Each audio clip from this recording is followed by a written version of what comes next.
You could also say you need the special saddle to use it. Can only use it with one hand because your other hand has to control the broom or something. I mean, you could nerf it somehow True, where they could still get the flying, but it's more realistic, quote unquote, how they can use it. Everybody I've been in games with has been like surfing on it like a surfboard Right. and it's just ridiculous. And using their longbow and stuff, yeah. Exactly. Yeah, I was gonna say I've never visualized it as surfing. I've always visualized it as the 2-foot straddle like you would on a mount. And then what I would do is the character stops moving to fire, so he's floating in place, firing. Like, imagining flying in motion while shooting just seems so vastly unrealistic because you don't have the kind of base that you would on a horse or something. So you're just asking to get tipped over. Unfortunately, real world physics have very little effect inside D&D worlds. Yeah, I run into that issue more frequently than I would like.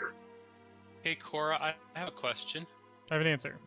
Was the Sword of the Medusa a long sword or a short sword? Short sword. Okay. You kept saying monk. You kept saying they were a monk, and so I thought short sword. But when I traded it, somebody wrote in and said that is a long sword. Isn't it any type of sword you want? I don't know. It's listed as any sword in the description, but I think that is probably module specific typically. Okay. Let me check specifically. 1 second.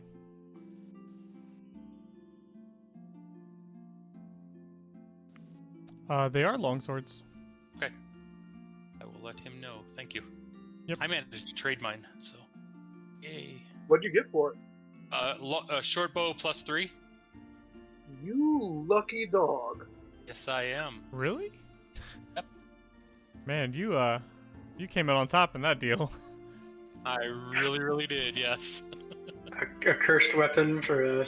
Well, I know the guy that I traded with, and he likes to collect things like this. So. Yeah, that's what I've been looking for. I've been looking for that person that's the niche collector. Yeah. And they're not common. Okay. Like how grandma's in the grasp of whatever that is. Definitely not planned. So, last week we began our adventure. You guys have been hired by a person known as the Cartophile, in order to search for the lost city of dumb DG name. Dwangwanal, blah, blah, blah. I don't remember. It's a dumb like Gaelic name. And so it's impossible to pronounce. So you've been hired to kind of search for this and map out the direction to it. And with that came the assistance of 2 hirelings, a vampire named Centimere, who is trapped inside a coffin that is attached to some walking legs. The walking legs obey only your commands. You guys chose him as a guide, as he is natively from the area, as well as a diviner, a witch by the name of Mary Grey-Mulkin. And she's kind of been assisting you as well. She has a deck of cards she likes to shuffle, and you guys opted to draw from it. The first card that was drawn was the Vizier.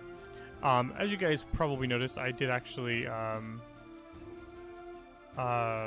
take away your other cards, as I actually added a real deck of several things to this module, because it's got much nicer art, and it's much more visible about actually what everybody got. Sweet. So Bremart drew the Vizier and the Moon, that allows him to ask any question of the DM and be answered truthfully, as well as cast any 5th level spell or lower. He can do that 3 times. So you can choose any 3 different spells or 3 of the same spells, as long as they're 5th level or lower. Gerhardt, emboldened by Remart's good luck, decided to also draw and immediately drew the Donjon card, teleported straight to the prison cell in the monastery of the distressed body. I didn't get to pass go. You did not get to pass go. You did not. You went straight to jail. Worried about this result, but informed by Mary that it is possible that the cards could return him to you. Grandma decided to take a shot at it, but she had bad luck as well. First drawing a Medusa's-like visage that lowered her saving throws by -1, and then a rogue-like visage that somewhere in the world somebody is very, very angry with you. You then drew the Jester card, which gave you proficiency in any skill you'd like for the remainder of the adventure, and allows you to draw 2 more cards. Immediately drawing the Skull card, having to fight your own avatar of death, thinking your death was finally upon you, but Grandma held on for a little bit longer. She is a fighter, after all. Took out that death for no problem, and she was awarded finally with the Star card. Upon that, you guys decided you were no longer going to play with the deck of several things, and decided to instead just try to look for your new buddy, or your lost buddy. That being said, Remart, go ahead and take the Vizier. Actually, I'm not going to put any, because all of these actually go back in the deck. So I wanted to kind of just lay these out so you guys remember which one they were. But when I was rereading the deck of several things, all of these except for the Jester card goes back in the deck. Does that mean that we're no longer able to utilize them? No. You still can use them. But if you draw from the deck, there's a chance you could draw them again. I think we may have learned our lessons unless anybody else is feeling particularly adventurous. No. Oh, come on. Deck of several things is so fun. It is, it's so but fun. it bit me right in the... I don't see the cost-benefit analysis going in our favor. Yeah, I was gonna say at this point I've got as good as I think I'm going to get. I'm sitting on 21, and I'm gonna stay there. I think the chances are about 50-50 for a good versus bad result. Well, yeah, because red cards Metagame. are good and black cards are bad. And It would seem that the good results are not as good as the bad results. Maybe you didn't. I don't know. One of them lets you cast or ask any question of the DM and get a truthful answer. yeah, I was gonna say that's a pretty good one. It's just You guys we just can got the probably work our really way bad through results. most of the other stuff. There are- Yeah, quick question. If we were able to secure a trade for one of those swords, is it legit for this adventure, or should we hold off until after the mod's complete? I don't understand what you mean. Like, if I traded the polymorph sword, can I use the item that I got for it now in this adventure, or wait until the module's over? Yeah, absolutely. You can use it. Okay, cool. I'll fix it. Yeah, this It's is just a separate +3 sessions, stat. so if you trade between sessions, it's not a big deal. Sweet. Apparently, the polymorph blade is not tradable, though. Oh, it's not? That's what somebody told me. Oh, So it says, that's what they said. It said in the guide. it's all good. Check out the I don't know. CCC. I didn't You check don't it. have to do it now. I- I'm just Yeah. gonna roll with what I had, and if I can trade it, then I'll do it in the future. Oh yeah, polymorph blade is a story item. My mistake. I misread that. There's like 900 new magic items in here. I apologize.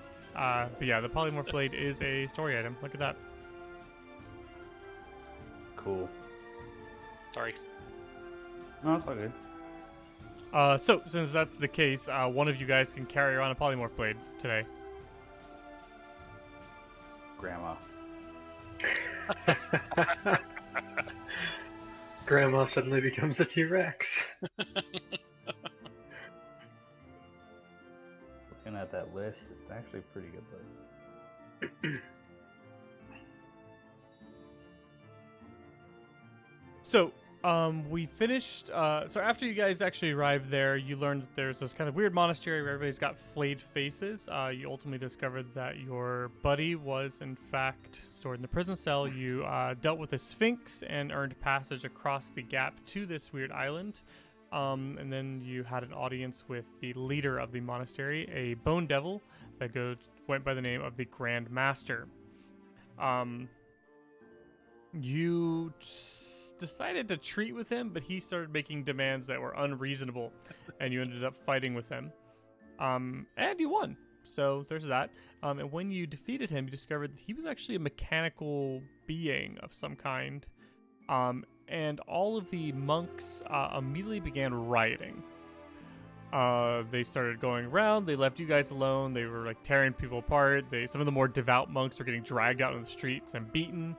And everybody was just going crazy as the prisoners were also just kind of rioting. And everybody's kind of leaving the island at this point as they finally felt freed. You guys followed out, also considering leaving yourselves. Mary told you that she feels your fates lie in the opposite direction, but it's still yet to be decided where you guys are headed. So, you find yourselves once more on the island of Monastery of Distressed Body.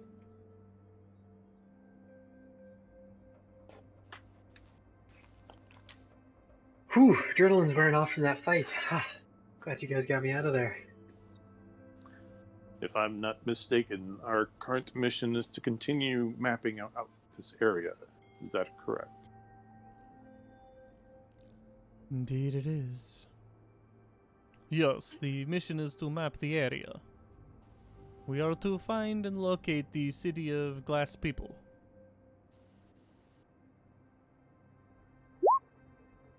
We think that is on this floating island.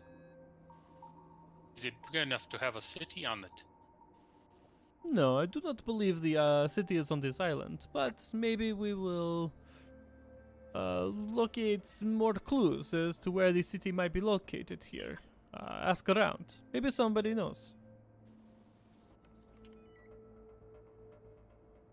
I'll approach one of the rioters that doesn't seem to be too nuts and say, would you happen to know where the city is?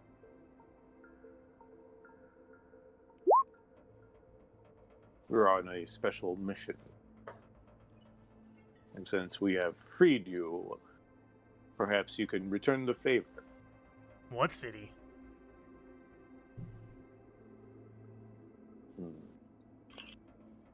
Would you? We then utilize the word that none of us know how to pronounce. Would you know anybody in your group that is knowledgeable of this area? Well, I don't know about my group, but we got the what do you call them? Enlightened. He like puts air quotes. Enlightened ones down in the control room. They might know something or other. They're pretty smart.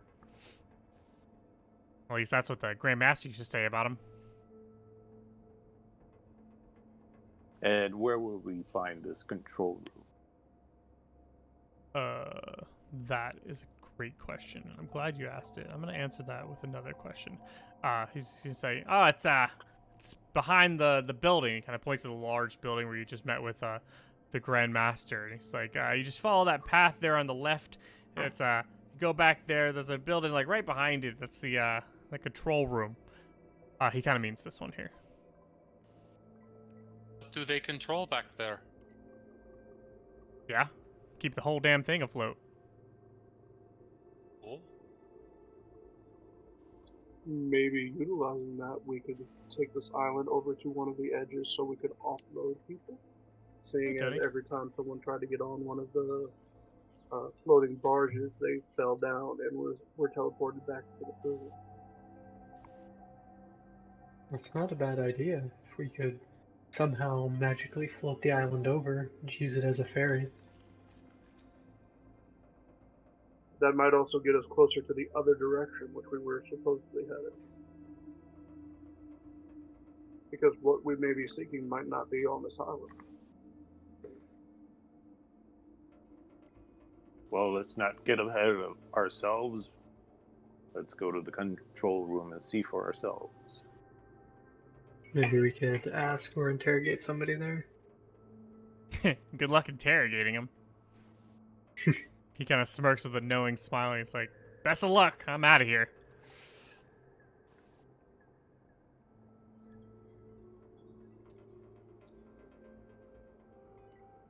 Shall we? We shall. Lead on. Grandma wants to take a power nap. Should we? I mean, Does it feel like Yeah. this is an urgent situation? yeah. Does the island feel like it's about to plummet? So you guys had spoken to a few of the prisoners last time about when it's gonna fall, and a couple of them were like, "Nah, it's not gonna fall anytime soon. Probably tomorrow, but like we got time. We're just glad to be free, and that's where we're leaving." So we could probably take an hour to catch our breath and. A good idea. Okay. Yeah, you guys go off to one side to rest, relax, enjoy the entertainment of riots and beatings in the street. And you can take a short rest if you like. I actually probably don't need a short rest. And if Grandma's the only one that does, I think Motete has a pretty good plan there. Well, I could use a short rest.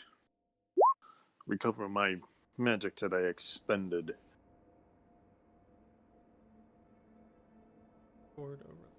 That works too. I might as well if we're. Oh, you know what I need to do? I need to turn beeps off because beeps are annoying. DM, can you tell me when a new dawn is? That's when my staff recharges. Think it was mid-afternoon when you guys arrived here. Okay. Where the hell are chat beeps? Cool.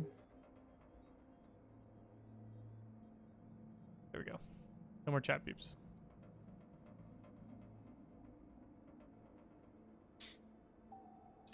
So, you guys got a few hours till night.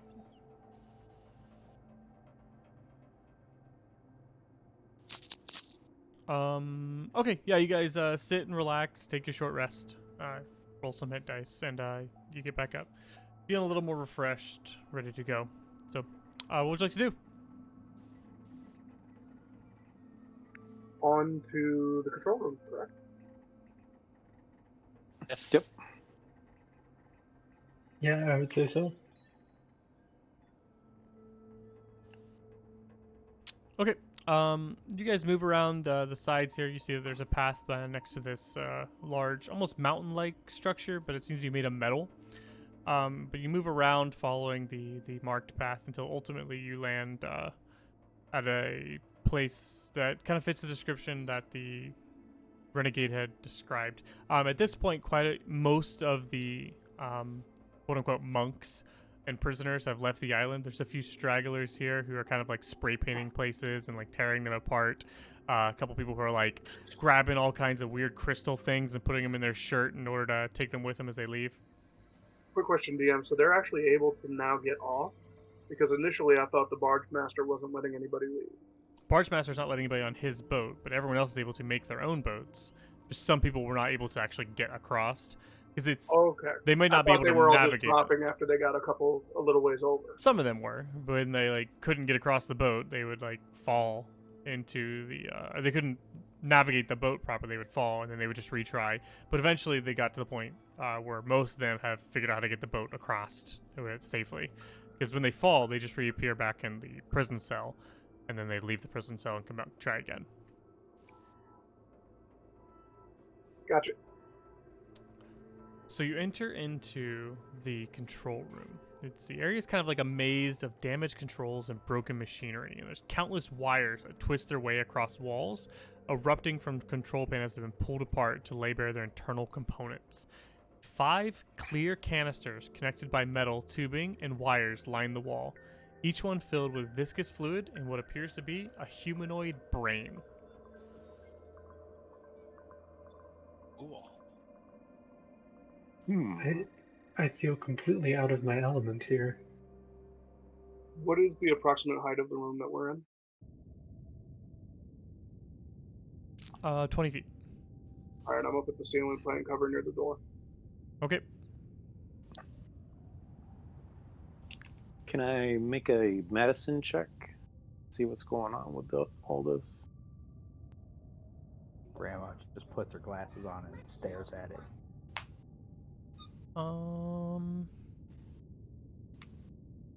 Sure.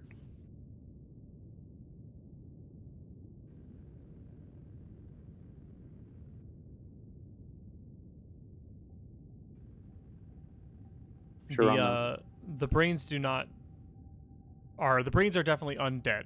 All of them, all 5 of them. Motete, you Nice. immediately kind of put 2 and 2 together and realized that these brains are actually the minds of people, and they are connected to these machines, and they're operating these machines in some way. I relate that information. What is a machine? Just kidding.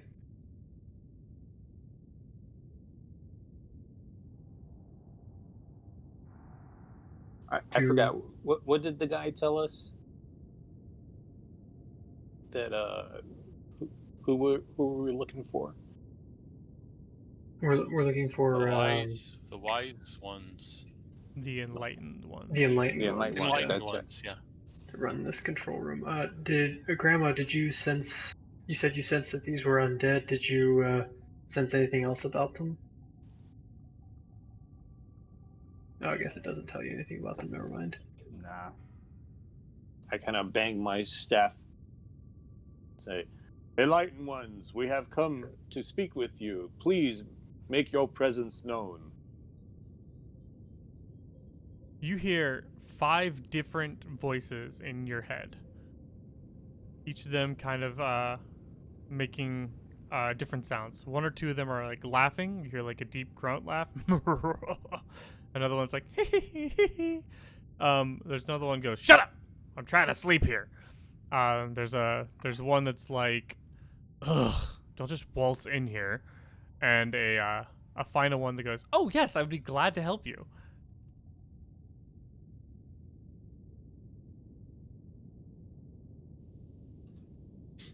We wish to find the city that is hidden.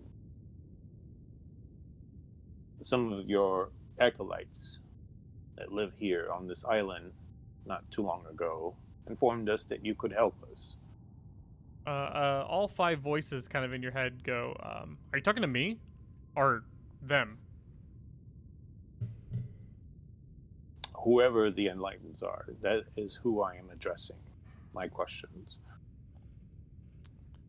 So you hear the good natured one that was like, oh, I'm happy to help, goes, oh, we're all the enlightened ones.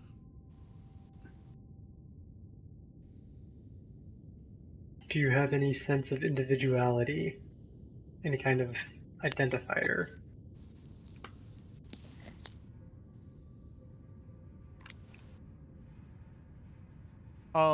You see like an image in your head of the brain to the far left. And he goes, this one's me. Perfect. Addressing that one alone. Do you know of any way in which we can move this island in a direction of our choice to bring us closer to our goal? Give me a persuasion check. Persuasion.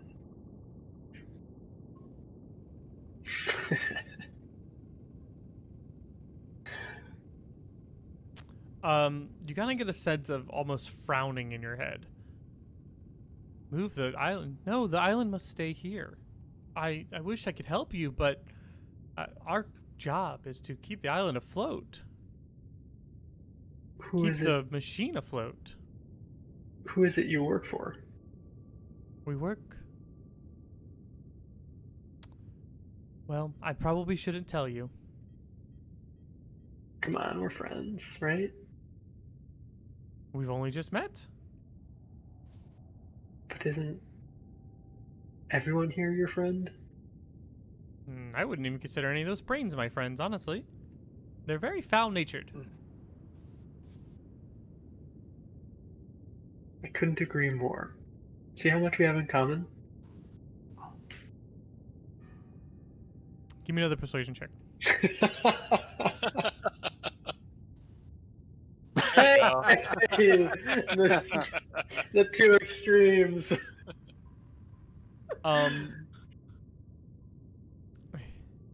He goes, you're absolutely right. We do have a lot in common. Well, how can I be of assistance? Well, and I lean up against the wall casually. Like, my group and I, we're trying to get off this island, but in the opposite direction in which we came, or which they came. I got here another way. And we're also looking for a hidden city. You would never know anything about that. A city of glass people? Hmm. 1 second. Checking what everyone knows.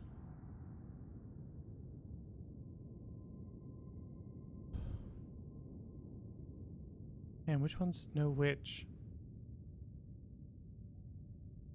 I don't know anything about a city of glass people. You might be able to find more information in the treasury. You don't say.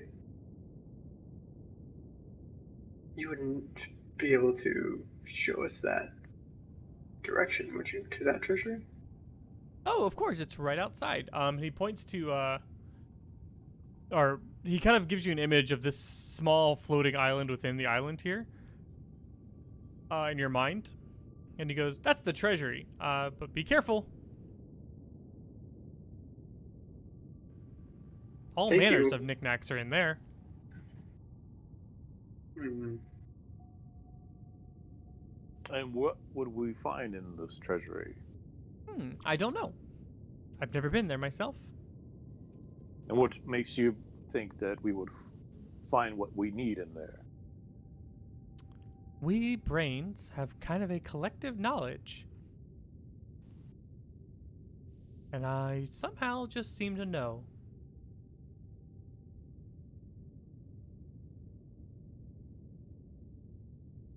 Are we all hearing this, or is it? He responds to each person individually in their brain, but you guys are more than welcome to kind of relate to each other. Okay, yeah. I did so when I was talking to it. Yeah, I just didn't. No, I was asking up for my behalf because I didn't want to jump in because I didn't know whether or not I heard any of it.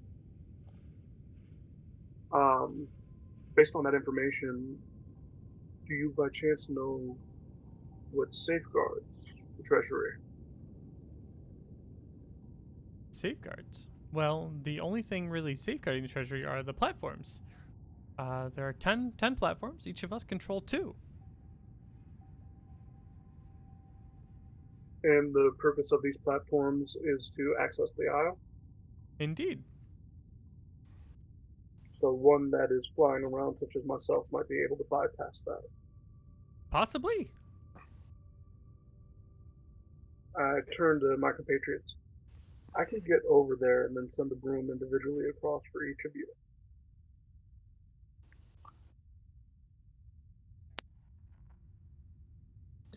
If we were to treat with you, brains, how could we prove our worth to you? And Well, I have been happy to help you thus far, but you have to ask each of the other ones individually if you want them to help you. very well. And I kind of look at the next brain, and the one to the right that I'm speaking to. And Okay. I say, "How may I be of assistance to you?" He kind of sneers at you.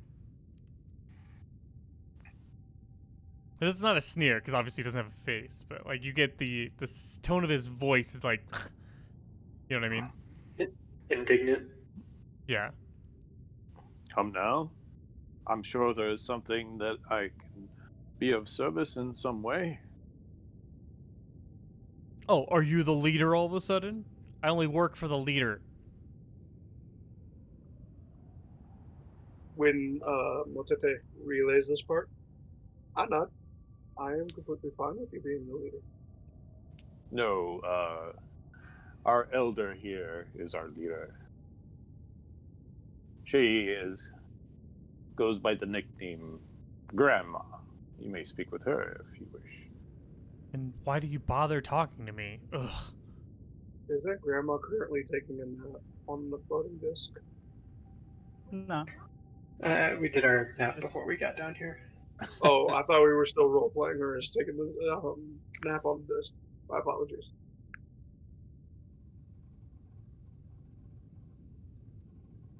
It was a short rest.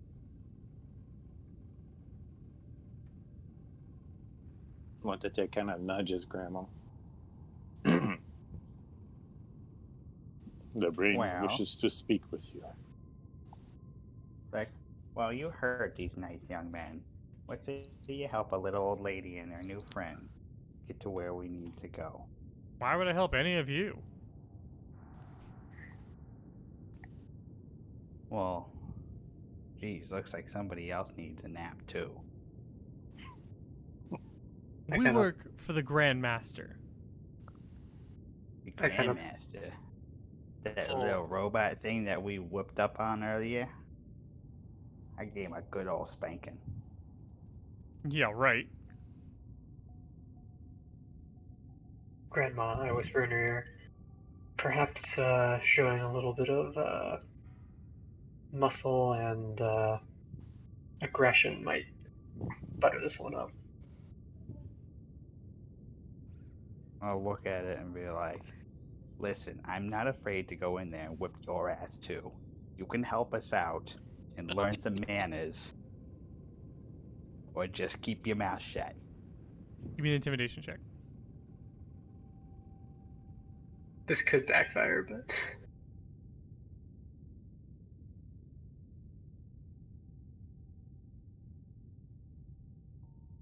No, the brain goes, oh, sorry, I didn't mean to be so rude. Of course, yes, I apologize. Years of living in a viscous vial and being only a brain has hurt my manners. I would be happy to assist in any way I can. All right, honey. I'm happy to even remember my name when I wake up in the morning sometimes. I hope that wasn't metagaming. Like I did kind of figure out the charisma check there. Well, of course. I mean, what information are you looking for? I could tell you possibly of the runner of the laboratory and how he left, or where he gone, possibly. We're looking for the ladder, trying to find them.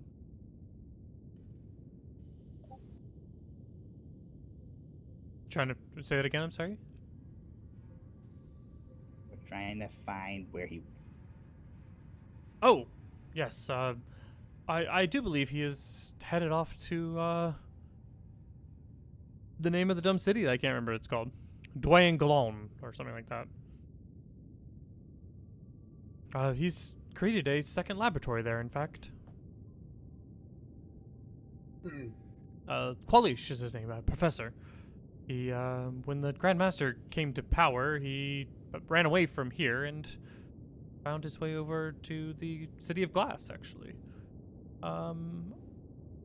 There's probably information, his notes are most likely in the treasury about how to get to the City of Glass.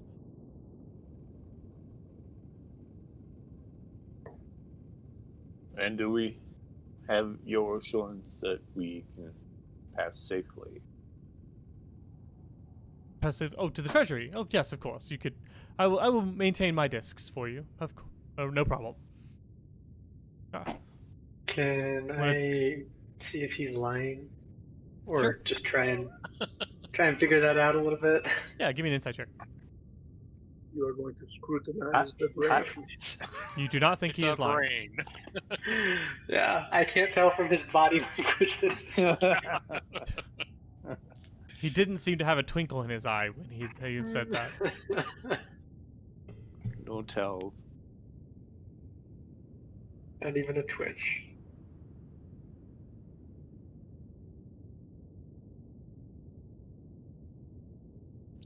Turn to the third brain.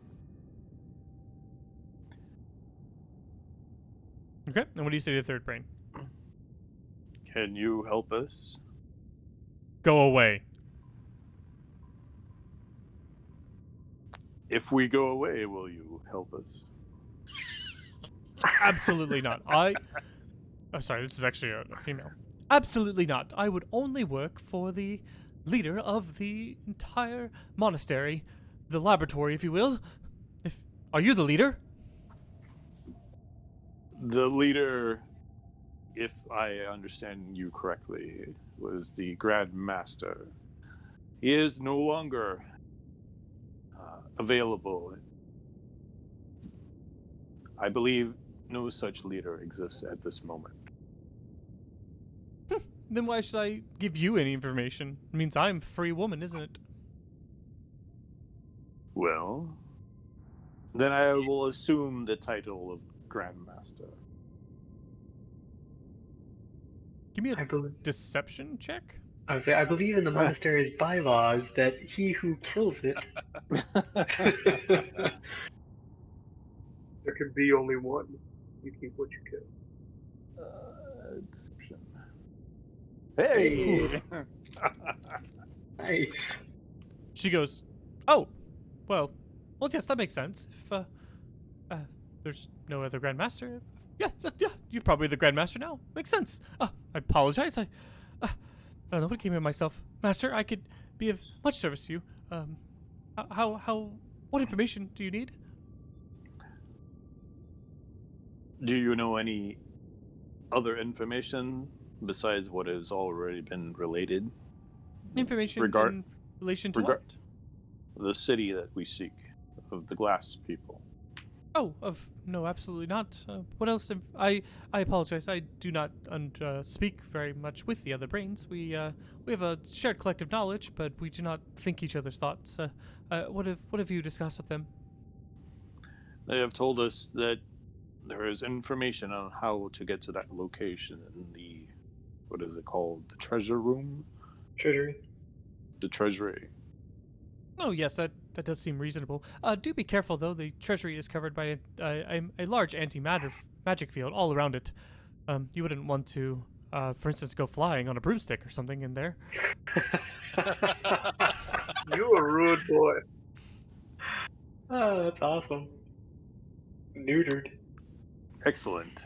I will consider what you have said, and thank you for that special bit of information. It will prove quite useful to our group. Of course, I'm here to serve, Master. After all, have a good day. Thank you very much for letting me be of service. One more thing. It appears that there are some stones that are controlled by you brains. Could you maintain them for our purposes? Oh, absolutely. Yes, I will keep mine afloat. It would be absolutely terrible if the master of the monastery were to fall through the holes. Am I right? Thank you very much. Take care.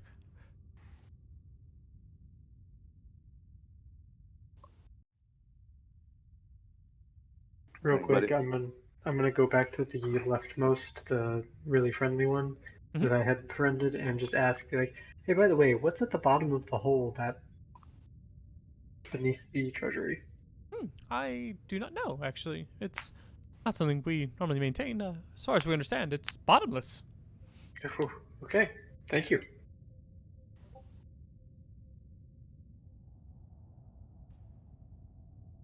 Two more brains. Anybody else want to give it a go?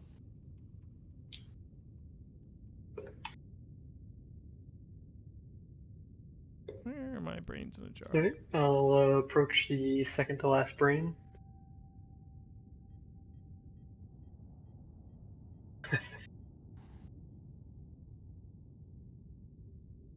What is this?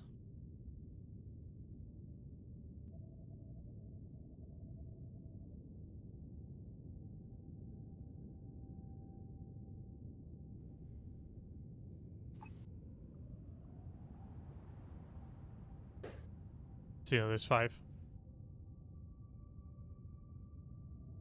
Okay, you reach out to the second and last brain. What would you like to say to him? Just kind of getting a feel for it and just say, hello. Greetings. Do you have a name? Yes, but I'm quite busy right now. Of course, of course. I'll be as brief and succinct as I can. We're trying to get to the treasury, and you have the capability of allowing us across with the 2 stones you control. That's not important. I don't care about these stones unless you have some kind of discussion that might be of more interest. Please just take your simple-mindedness and leave me alone. What form of philosophy do you want to discuss? I'm currently researching the intricacies of the universe itself. Magical matters of utmost importance. It's very vital. Stop stealing all of my brain power if you're going to be useless. Fascinating. I take a couple steps back and look around the party, kind of relaying what we discussed, and this isn't really my area of expertise. Anybody know philosophy and the universe?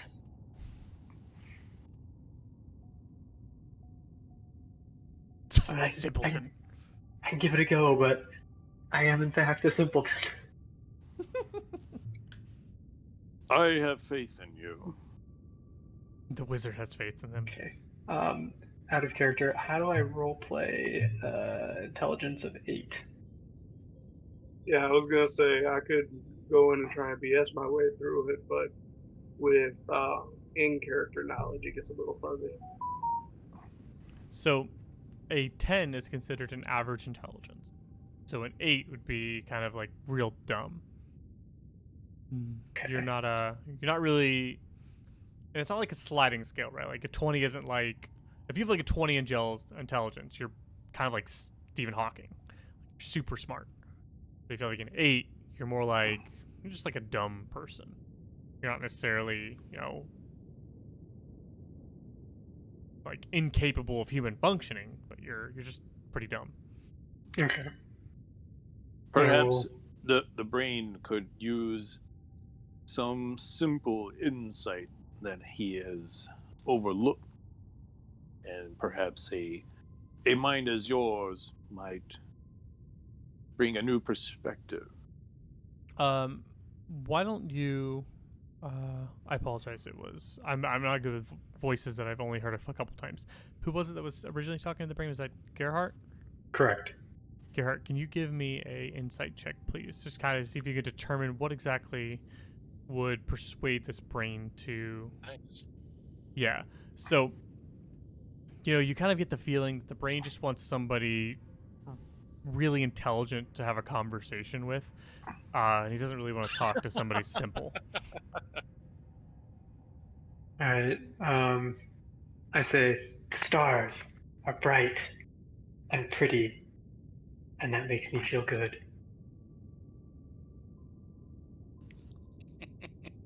And then I back away.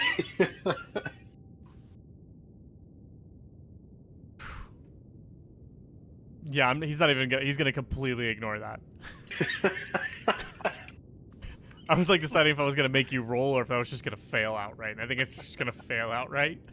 Yeah, I was just trying to play dumb. I know.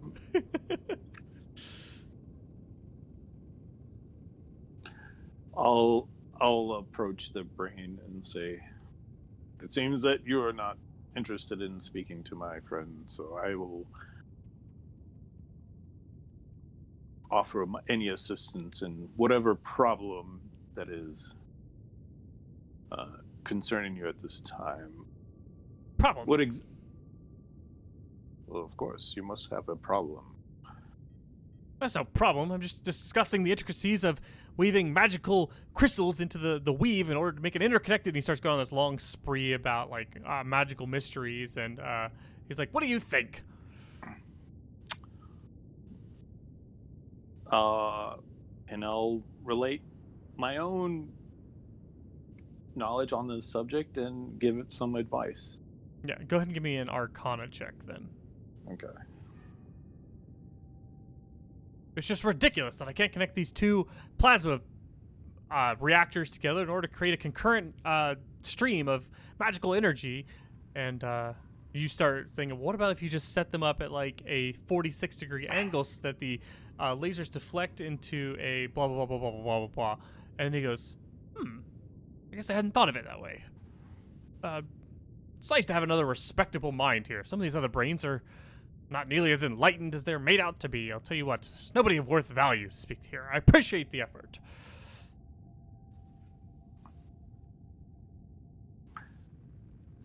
Now that I've helped you with your own problem, perhaps you can assist us in ours. We wish to find this island. Seems that information regarding its location is in the treasury, and there are these stones that you are in control of that will allow us to reach it safely. Can we have some assurance that you will keep them in place and allow us to traverse them safely? Oh, yes, of course. I mean, it's not the only thing I run. I'm also sitting here running the Central Abbey and all of the word workings in there at the same time. All of us are controlling parts of this planar craft ourselves, and our entire job is maintaining that. What's another couple discs to maintain? No problem. Take 2 more portions of my brain. Your colleague we just spoke to last, they related an extra bit of information. Is there anything else we should know about the treasury? About the treasury? That I know of?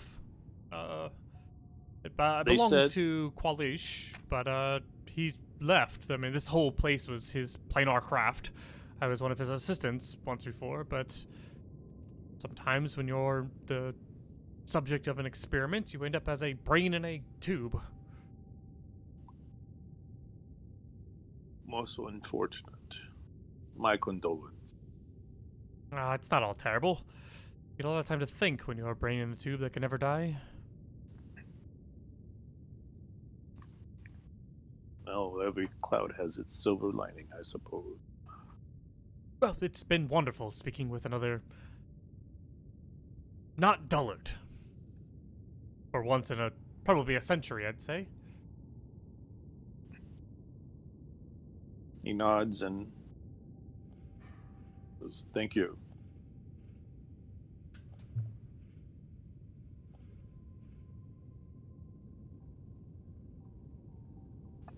Okay. So, who hasn't gone yet? I haven't, but I think you guys are doing a great job.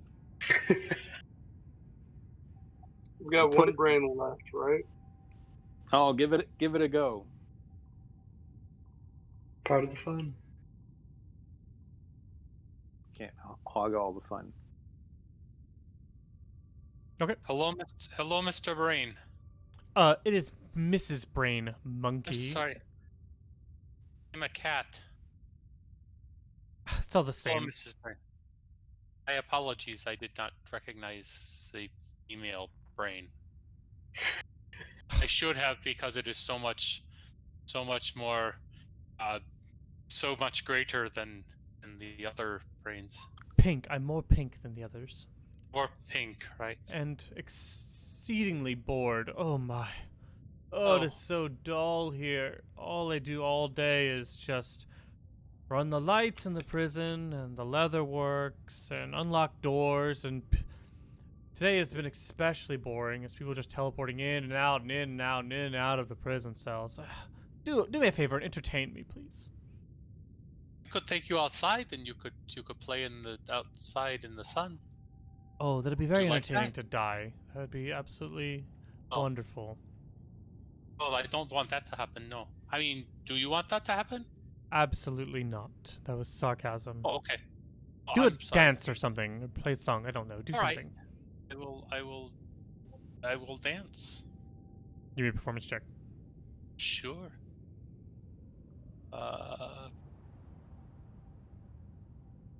So you start dancing and immediately trip over your 2 left feet and crash your That's face all. straight into the console in front of you. Oh, give yourself kind of like a bloody I do. nose. I do land on my feet though because I am a cat. Yes, and you land on your feet afterwards. Your 2 left feet. Ta-da! She Alrighty. goes, that might be the single worst performance I have ever seen in my entire danced in existence. I've not danced in a long time. I have some string. Would you like to play with string? And I pull out string. Please Never mind. don't talk Never to me mind. anymore. And I put it back in my bag, and then I walk away. I will tentatively go forward, having been told how this conversation went. She's bored. It's a she, by the way. It is my understanding, my lady, that you have been lacking in entertainment for a while. She doesn't respond. I am going to utilize one of my invocations and do silent image. And I am going to create, with my silent image, combined with minor illusion, Bugs Bunny and Elmer Fudd in one of their Space Jam sequences. Entertainment be had. Did you just invent television? Pretty much. Does it provoke anything? She's completely ignoring you.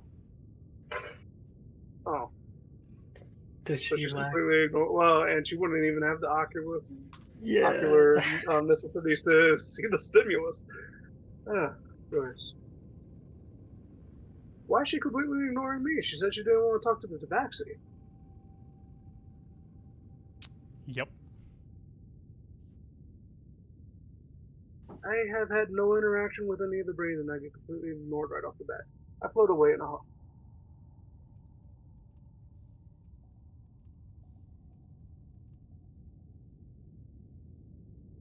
Perhaps Grandma can relate to her since they are both old. This is a fun puzzle. I love these puzzles. Just like you have to. No figure out how to one entertain here? people. I can relate to it, but so can you.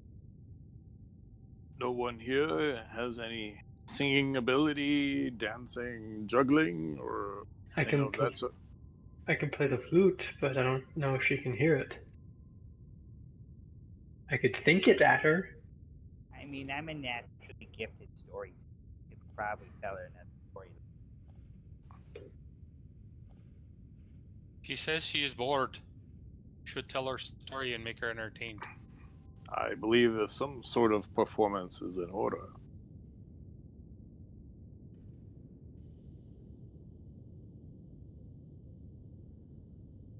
As she hears you guys kind of discussing this, she reaches out to each of you individually and goes, after that terrible disaster that your friend tried to do a second ago with her awful dancing, I have no desire to speak or work with any of you going forward. Please leave me alone. Goodbye.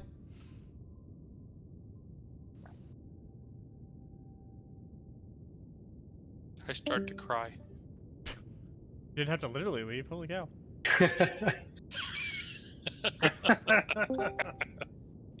It's okay, Barrage. You didn't have to literally leave. Oh dear. I'm sorry, I disconnected on it. Both in and out of care. Misty starts to cry. So Mary is kind of like tapping her foot at this point, and she goes, are we done then? Do we know approximately what the distance is in between these floating steps? You won't until you head over there. Can I fly out and scout real quick? Sure. So I'm going to fly out just to see, and I'm not going to go into the anti-magic field. I'm not even going to go over any area that I would have to be suspended above anything. Okay. I just want to like get an eyeball view on like about what the distance is in between the steps. Okay. You head out to the easily noticeable area where there are some floating discs there, and there you see that there are 8 floating discs with 2 gaps in them. And each of the floating discs are about 5 feet apart from one another, but the gaps are about 10 feet apart from one another. So, like, where there's a gap, it's a 10-foot gap. Where there's not a gap, it's a 5-foot gap between the discs. Oh, sorry, it'd be a 13-foot gap. I was going to say, about how far from solid ground to the treasury island? 150 feet-ish. I'm going to go back, gather up the fellas and Grandma, and ask, would we by chance be able to try tying some rope together and just shooting an arrow over so that we have a secondary line to work with? An insurance policy, per se.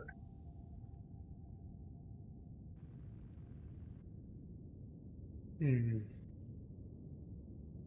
mean, shoot the treasury. Shoot something over on that side so that we can set up a line over there. Or better yet, just tie a line to someone and have them test out which of the platforms are working. So we know which ones we have to get around, since we have 8 of the 10 working for us as it is. So just for an understanding of the platforms, Should've been a treasury, they're yep. floating I meant to do that before last around week. wildly until they're Okay. held in place, or are they all in place and we just don't know which ones are going to stay in place? Are you asking me that? Yeah, so like if we were to look out at the treasury, are these... You'll need to head over there first. Okay. Well, can I ask, I think it was... It was Remart that went and saw it, and Yeah. did I see if they were floating wildly or if it was a straight line? Straight line. Okay. So it's just whether they're maintained or not. They're going to drop below us.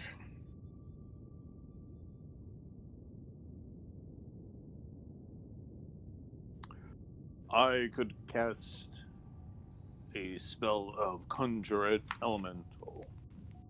Summon the wind and send it forth. And we could... Would that work with the anti-magic field? Well, the purpose of me casting this spell is to determine at what point the field takes its effect. Okay. Could we,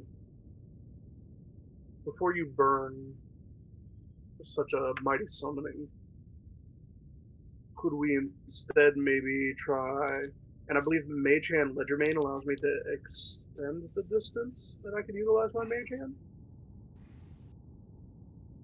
So Perhaps. we could try going there, and I could try like carrying a rock or carrying an end of the rope or something for 60 feet. That is a more efficient way of going about this, yes. Would a anti-magic field stop a spell cast across it? Most likely, I would imagine so.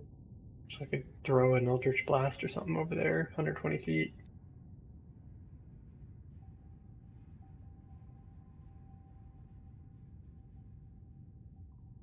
It appears that I was wrong about the added distance. So I apologize about that. So it's still just 30. An Eldritch Blast might serve our purposes as well. Let us go experiment. So, Gerhardt, oh cool. Am going to stand at the edge, and what's the distance? Is this accurate? No. Okay. It's about Is half of that. So the space where the X's are where there are no platforms. That is about a 13-foot jump to the next one between each one. Between each of the regular shaped ones, so from like here to here is about 13 feet. From here to here is about 5 feet. what you gather is that there's about 5 foot between each disc, and the discs are about 3 feet wide. So where there are no discs, it is 13 feet.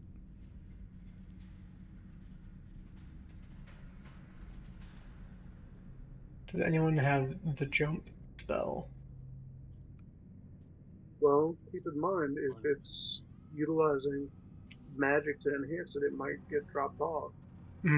That's true. I'd like to fire an Eldritch Blast at an unassuming spot on the other side, just to test. Okay. To answer your question, Remart, these look exactly like the Tensor's floating discs that Motete made a little bit ago. Would those be a soft enough material to have something fired into to act like a grappling hook? Or are they like a shiny metallic disc? You wouldn't be able to pierce them with the grabbing hook. They're a plane of Okay. force. They're not like they're not like a floating piece of metal. They're a plane of force, Like hard light. basically. Gotcha. So you fire an Eldritch Blast across, and it breaks apart right about here. It just disappears. So if we can get past, I mean, everybody saw that, right? If we could get past maybe this one, it should be fairly safe. I have an idea if you would be willing to indulge me. Grandma has an idea.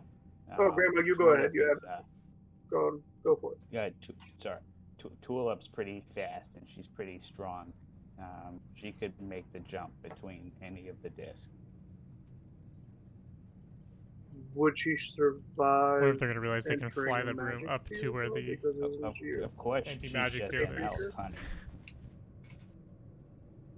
Oh, my apologies. I thought she was a creature of the Fae, given that you brought her back.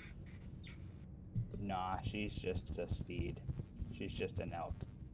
But she's pretty smart. I have the ability to cast levitate. Which is magic. Yes, but But once we get all to the across the big gap, then we can just jump our way across the rest of them. So I was gonna say, given the You're figuring it distance out. that we're looking at, if we can, I can ferry us to that last one individually, Right. and then we can go from there. Right. So I can circumvent the 2 gaps that we have. Right. How? excellent idea. Oh yeah, Using the broom. group of flying. Hey, they figured it out. I'm going to use it one way or another. With that being said, I would actually like to tie a length of rope to myself, and then ask to borrow as much rope as necessary for the other people, and then see if I can float my broom over to that last sensor floating disc before we saw the Eldritch Blast disperse. Okay, so you tie a length of rope to yourself, and where are you flying to? I would like to secure the other end of the rope to myself. That's Gerhardt. And I'm going to plant my feet and, just in case, act as a pinion. Okay. Thank you very much, Gerhardt. So my idea is I want to get there, and then I want to dismount from my broom, Okay. and then go ahead. I was gonna say, Remart, you fly across. You get about here. You land on the platform and dismount from your broom. Then I'm going to send my broom back with the mental commands and have it go to Grandma first. You can And mentally then- command the broom of flying. Yeah, I can send it up to a mile away. I could literally use it to ferry people. So It's broken. It is a broken item. It should not be allowed. So after I send it back, what I'm going to do is I'm going to try and step across the remaining disc and see if I can find somewhere to tie off the rope.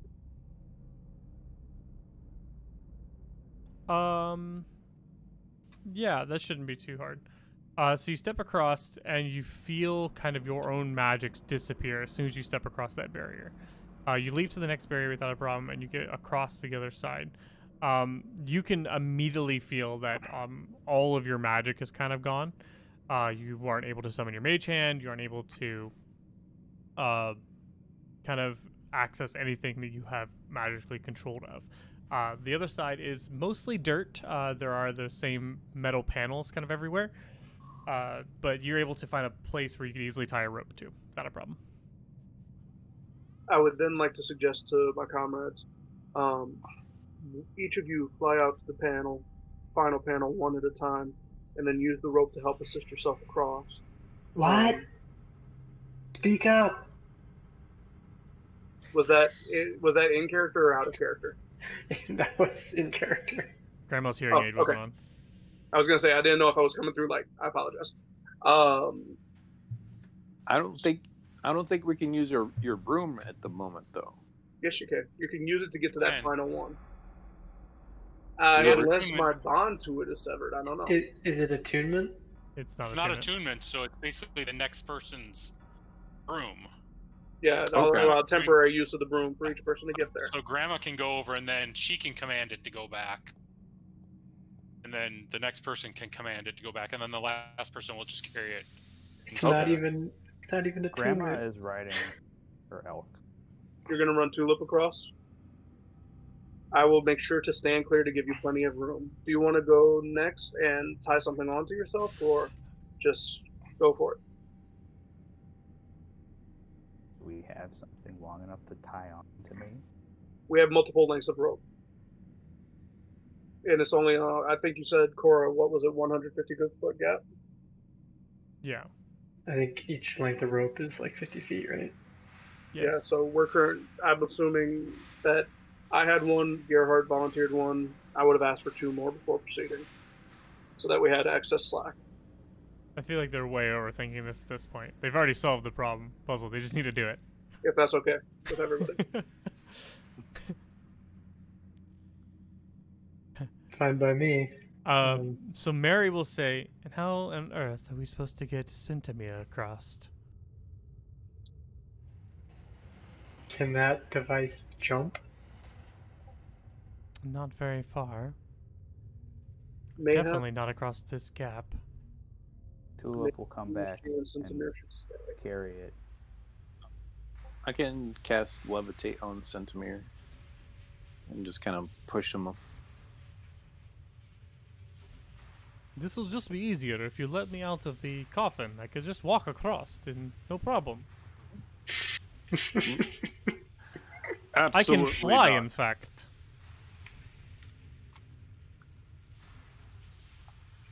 And go through all this trouble to bring me across in this. I will stay out here, in fact. I will just stay here.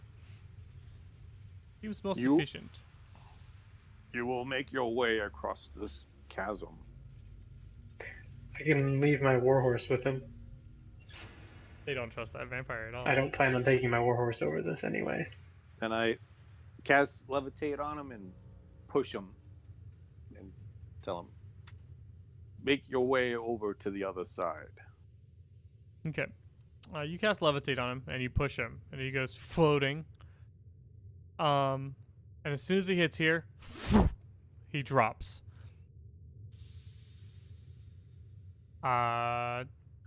He lands. We'll say he lands on the platform. It's a very dexterous robot. And ooh, this is interesting. I I need to check something. Hold on. was gonna say, Centimere, don't move. If there were any magical wards on that coffin, you might be. Well, I was gonna say the thing's ability to move aren't all mechanisms within Faerun powered by some sort of magic, anyways. Yeah. No. Because you don't get steampunk or anything. But also, right? would the magic of a vampire work in there? Like, would he be able to use his vampiric abilities?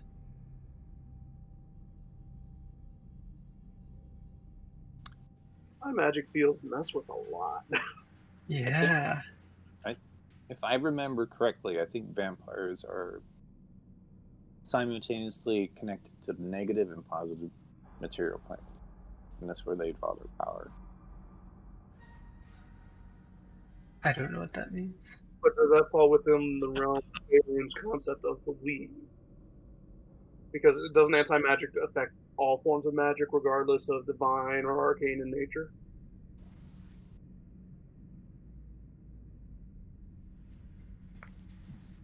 Entirely up to the DM to decide. Oh yeah, at this point, I'm just asking for a theory. This is interesting. So So, when the coffin ends here, you see it burst open. And he comes standing up, and out comes a vampire. Shit. He's dwarven in nature with a perfectly pale skin. Ugh, I've been trapped in there for so long. He turns and looks at you, Remart.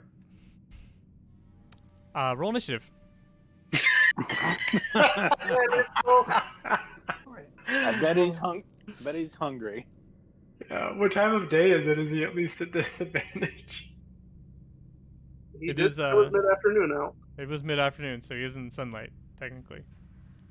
I mean, not that I would know that because I don't really know anything about. I might know it. I'm a paladin. Hold up, Gerhardt. I'm still tied on to you, right? Yes. Fuck that. Indiana Jones. Wait a second. I didn't show up. Why didn't I show up? Try again. There I am. Need to survive one round. I'm gonna actually move you guys like down so you're actually on the ground here. Technically, I would have my warhorse with me, but I don't think there's any point in adding him because he's not gonna do anything. Tulips coming on. The leader of the mind are present. Misty, you're the first to react. Okay, I'm gonna shoot him. I have advantage because I'm going first, or I'm going before him. I have disadvantage because it's long range, so. T3 to hit. Can I? For 11. 23 will hit. Okay, 11 damage. Yeah, and there's no sneak attack on that. So you Right. shoot across. As your arrow crosses through the magical barrier, it no longer becomes magical. So it ends up only being a 20 to hit, and you lose Right. 3 damage. So it only does 8 piercing, which is actually halved because then it becomes non-magical damage. So it only does 4 piercing to him.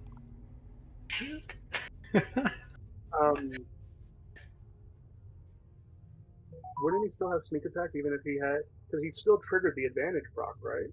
No, you have to have advantage on the attack. It doesn't matter if you had advantage negated by disadvantage. You have to actually have advantage to get sneak attack. Ah, good to know. Yep, so that's my turn, I guess. Okay. That is his turn.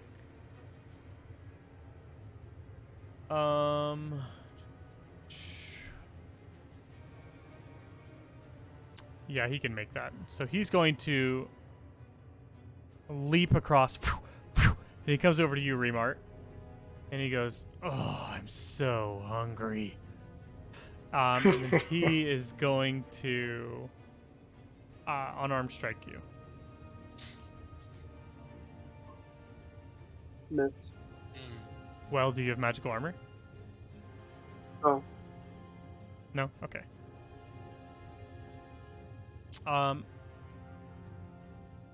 Okay, he's gonna try and do it again. That hit. That'll hit. This time he's going to grapple you instead of doing damage. Okay.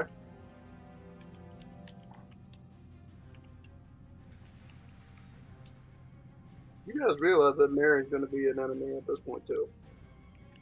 Remart, that is your turn.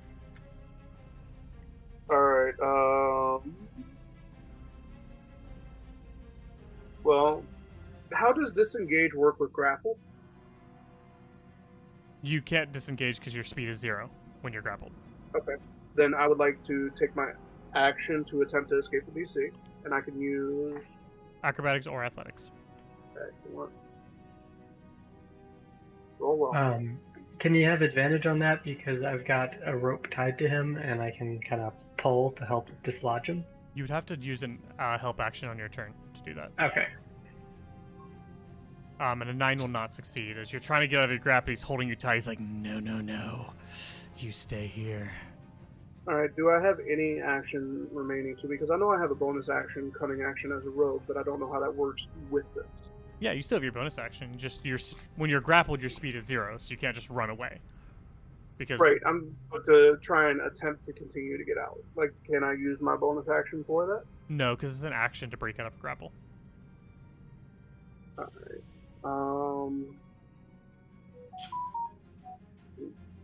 Man, being cut off from magic is just brutal. Yeah, and I. Damn.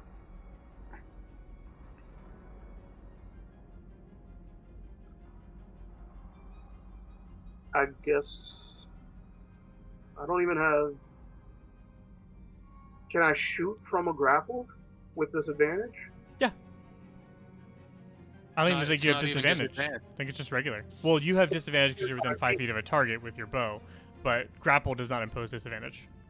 Yeah, but he's within you- 5 feet. You did use your action to escape the grapple, so you can't use your action to attack. Yeah, my turn's done. Okay, at the end of your turn, he's going to use the legendary action to bite you. Why did we send him across? And a 20 will hit. But no necrotic damage because it's magic, correct? Only if it says it's magical. Which it does not. Okay. Yep, so he bites into you and does 20 points of damage to you. He regains hit points equal to the amount done, and your maximum HP is reduced by 12.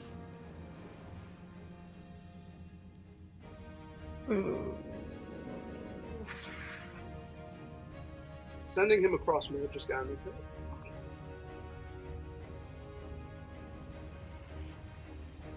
So he's back up to full health then. So that was 2 legendary actions at the end of his turn. That is Mary's turn. She goes, "Oh no, this is terrible!" She runs behind you guys, and then she casts Hypnotic Pattern on the entire group. Oh, God. What? Provoke AOs by doing that? Traitor. Wait, what did you say? Doesn't she provoke AOs by doing that? You guys didn't know she was aggressive until after she did it. That's true. She's conniving. So everybody that's within 10 feet of at least me and maybe even Grandma gets +3 to their save. Failed. Oh, +5 from Grandma. Wow. I still failed. Is that cumulative? Would it be 5 from Grandma and 3 from me? No. No, it's No, one or the No, other. they don't stack. It's stuck. Bummer. And I cannot make this map look So good I'll on just take screen. the 5 from Grandma. Is this a charm? It is. Yes, it is a charm. So I have advantage on it from being a half elf. I cannot make this look good on stream. I'm sorry. I'm Yes. trying. Oops. Oh, does that include my horse that's here as well? Yes. I didn't roll an initiative, but I'm just gonna throw. Didn't know why I rolled twice. Sorry.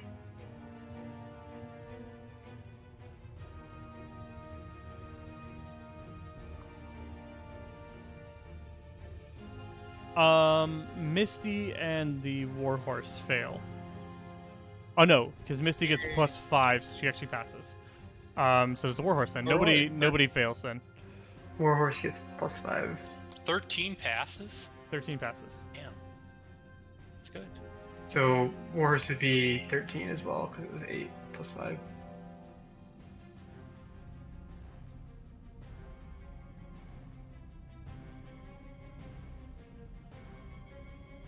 Grandma, how do you have +5? Is it just from level or something special? Ah, duh. Just a Christmas. Yeah, I mean, that she's staying out of your guys' range. She moved her full 30 feet away, and then she casted that. So she's like 10 feet off the map. I cannot make this look on stream, sorry. With the current setup of the map. Well, and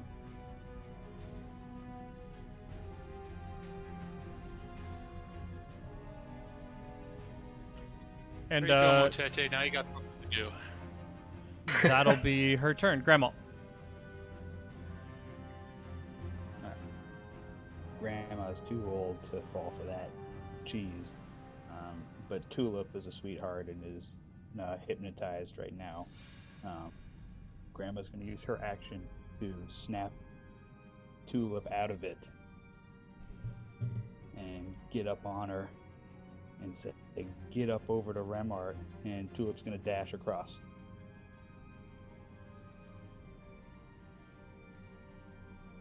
Okay. So as soon as you pass the barrier, Grandma, Tulip disappears.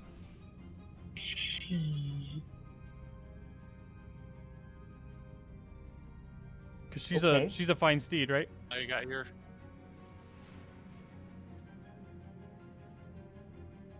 Okay. I won't argue. But she's a fine steed, right? Got your. She is, but Tulip's just a creature, you know? She's a spirit. That's the form she takes, but she's still a spirit. She's still a magically created creature. Yeah, so when you pass the anti-magic field, she does disappear then. I already said I'm not arguing. Yeah, no. I was just explaining it. I wasn't trying to... But yeah, you land right there as your steed just disappears in front of your feet. Oh no, this is not good. Nope. Grandma will stay right there. Tell Okay. me your movement, though. I have Half your 5 movement. feet of movement.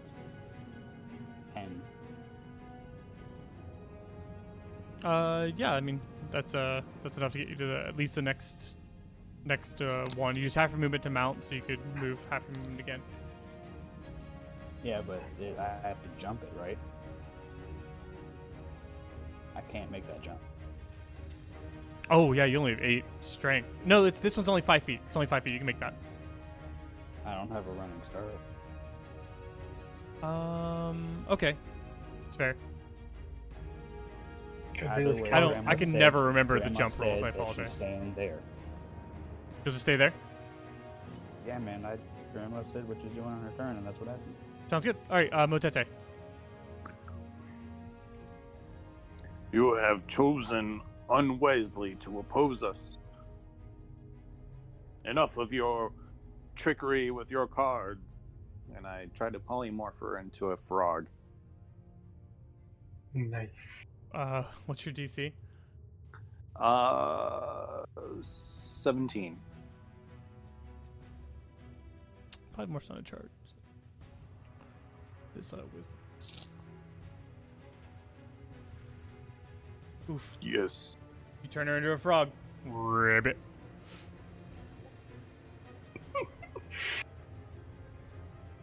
She's like trying to hop away. Rabbit, rabbit, rabbit. Anything else?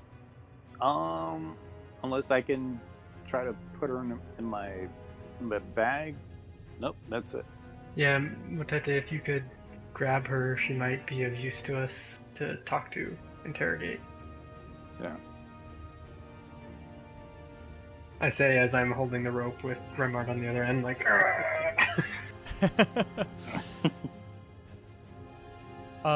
At the end of your turn, Motete, Centimere is going to hit Remart. Stop struggling. Gonna make an unarmed strike against him. And a 14 will miss, as he's not able to hit Remart with that. Does that mean that he released his grapple, though? No. He removed an arm from me. No, not by the rules in general. He can still grapple you with the other arm while he's trying to hit you. Or he could have you within his legs. He could have you like Or pin you with he's- under his shoulder. his unarmed strike might have just been like squeezing your throat, throttling you. Or his forehead. He could just headbutt you. That too, yeah. Gerhardt. So I'm straining against the like tussle that's going on the other end with Remart attached. I am going to telepathically tell my warhorse to, if Motete did not pick up the frog, to go over to the frog and keep an eye on it, and ready in action to attack it if it turns back into Mary. If that's okay.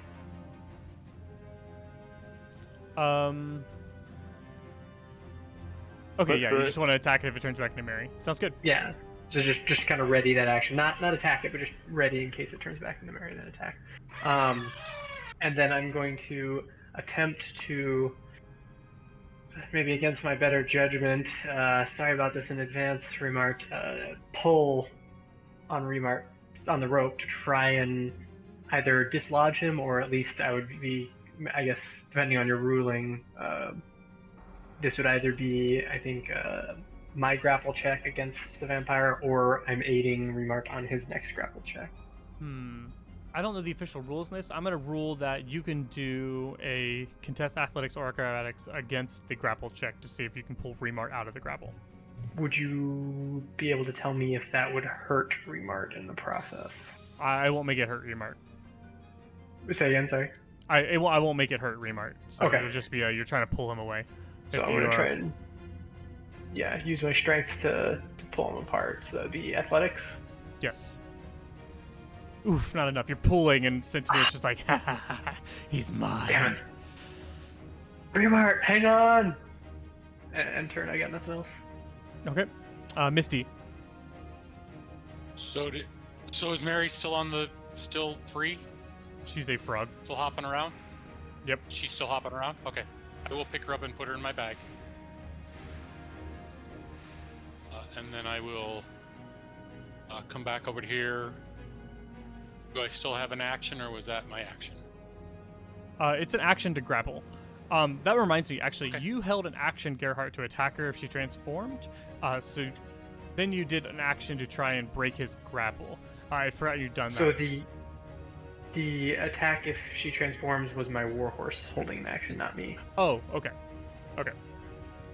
Gotcha. My mistake. Okay, that works. Yeah, it's an action to grapple. Okay. So we're And just that's gonna my turn. do. I don't have a frog stats. Oh, we're gonna. Okay, frog grappling. Okay. Oh, she might win. Who knows? Slippery little. Yeah, they're slippery. All right. Yeah, you go to like grab her, and she pops out of the way. Ribbit. Okay. All right, then that's still my action. Okay. That is Centimere's turn. I'll stay back there and try it again next time.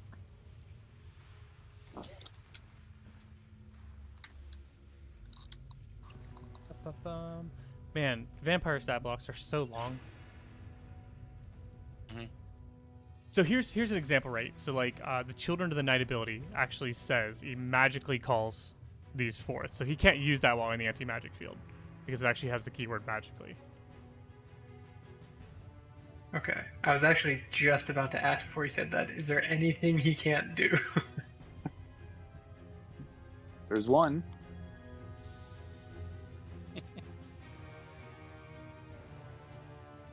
Okay, yeah, he's just going to attack Remart. 14 will miss, and then he's going to try and bite Remart. The 4 Critical is fail. 6 hits though. I forgot he's in sunlight. We said he was in sunlight earlier. Oh yeah. I just remembered This just one now hit me. as I was reading through his stat block. So yeah, he misses that bite attack as well. Right, but his initial grapple didn't get me either then.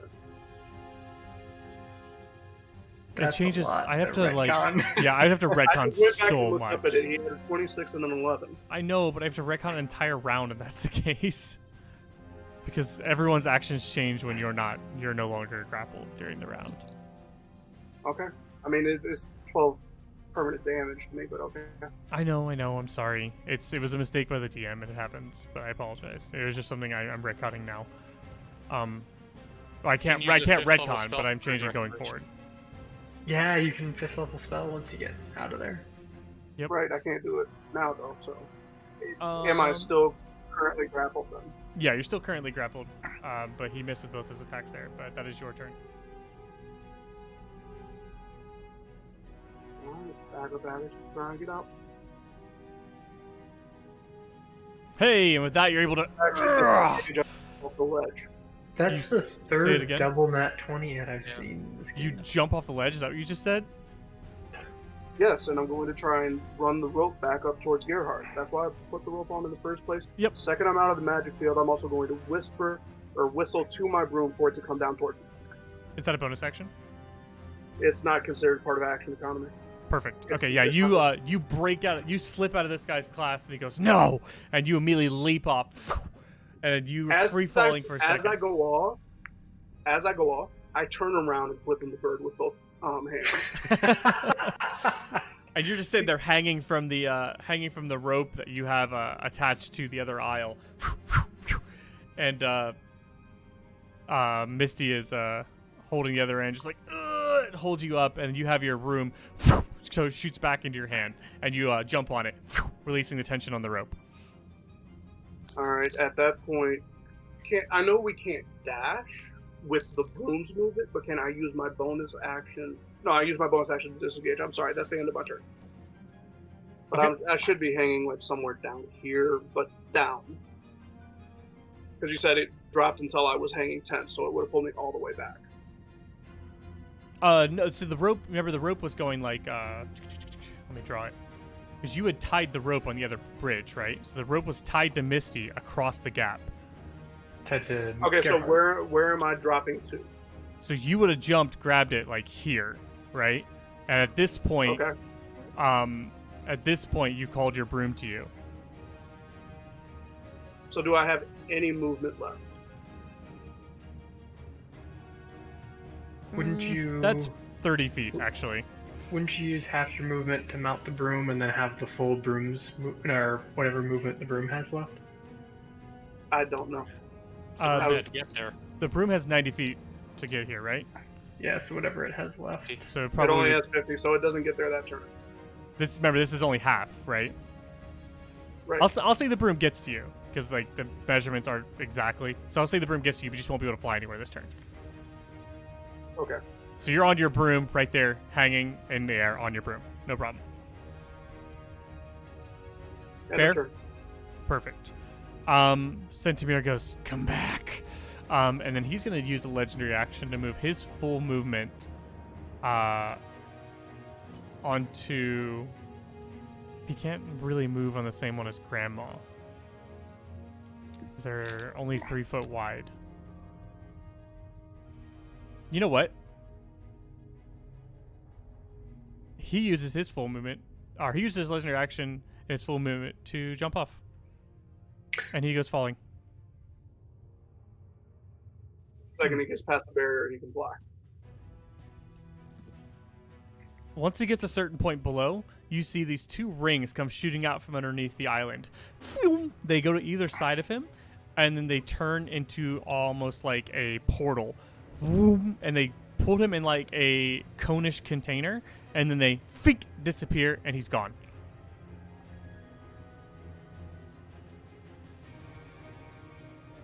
Is that sort of what we saw earlier when the guys were falling off of the barges? Yes. So we know where he is. He's in the prisons, but the prisons are open right now. Yes. We can infer that, yeah. That is Mary's turn. None of you guys have her grappled, right?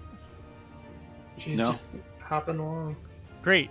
She's gonna dash action to jump off the edge, or disengage action even. Well, I don't even know if she can do that. How much movement does she have? Only 20 foot. She'd have to dash action probably. But she can actually frog leap. So she's got like an additional long jump is up to 10 feet and side jump is 5 feet with or without a running start. I think as a dash action she can go and jump.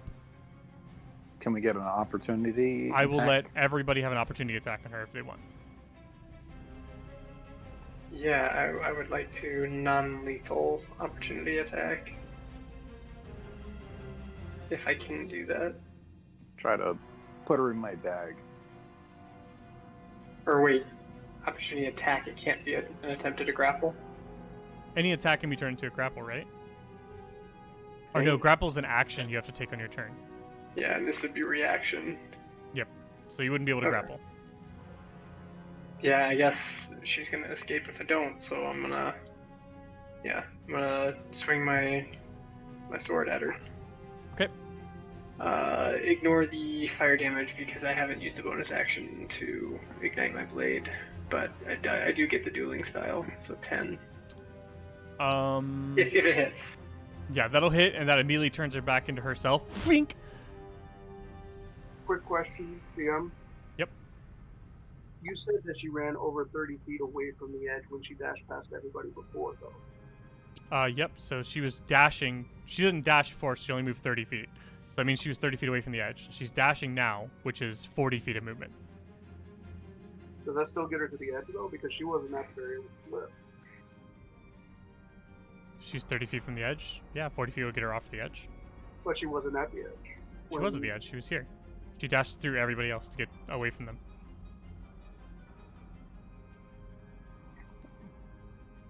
I don't think that ledge is to scale, so it's whatever the DM says it is. And She was at the front with Centimere when Centimere got sent across, and then she moved through everyone else. 'Cause then you guys asked, do we op attacks in her? And I said you didn't know she was aggressive at that time. So that put her 30 feet away from the edge. And then as a frog, she did a 40-foot dash through everybody in order to get off the edge. Yeah, no worries. Does the damage carry over? Yes, it does. So Okay. what was that? That was not fire, right? So it's just the 8 slashing? 10, because I get 2 to dual wield or dual style. Yeah, so she'll take Dueling 9 style. damage then. Okay. And then 2 from my claws. Yep.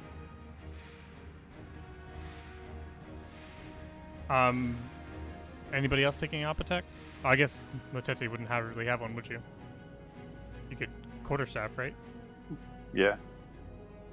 20 will hit for 3 bludgeoning, Bonk. and then she jumps off as well. You watch the same thing happens to her. She falls. These 2 discs come out once more, surround her, teleport her away.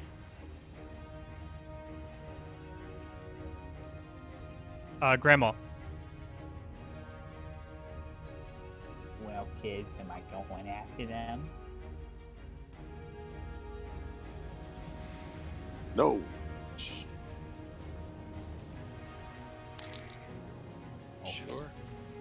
Sure. Not by jumping Go off, though. off. Not by jumping off, though. We'll just go back and intercept them as they come out of the prison. Grandma will hold her action to leap after them should more party members leap after them as well. When you say leap, you mean into the chasm? Yes, like falling down after them, but she's holding her action. We should press She's on. using the ready action. We shouldn't backtrack. We shall at least clear this chasm and get to the treasury. I have no desire to leave enemies at my back that just attempted to drain me of my blood. Okay, and Grandma holds her action to leap off. Somebody else does. She follows her friends. Motete. I am going to cast Levitate on myself. And, oops, sorry. And then try to go across. How are you going to move yourself after you cast Levitate? Inertia. Oh, do you like leap first, then cast Levitate so you have like that forward momentum? Yeah. Cool. I like it. So you'll like, you can move up to your speed then, right? Yeah. So we'll put you there. Gerhardt. Okay, I got a question for you on rules as written. A spell like Misty Step, which is a teleportation spell. If I were to be standing here and cast Misty Step to teleport 30 feet in, would the anti-magic field stop the teleportation? Because it's not like I'm passing through that area, I'm disappearing from here and reappearing there. Or does it just block the teleportation into the area? That is a great question, and let me look it up.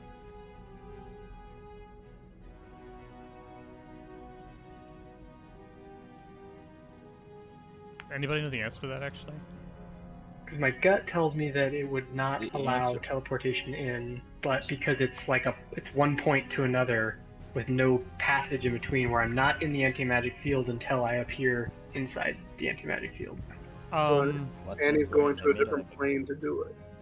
So he's not necessarily interacting. From the pure roleplay perspective, he's not interacting with Bayrune's weed in that area.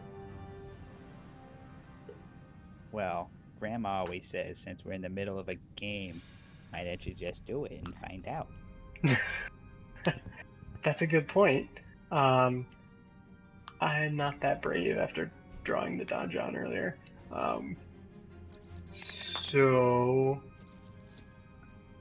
to see what everybody else is gonna do, I'm gonna leave my warhorse So- on this end.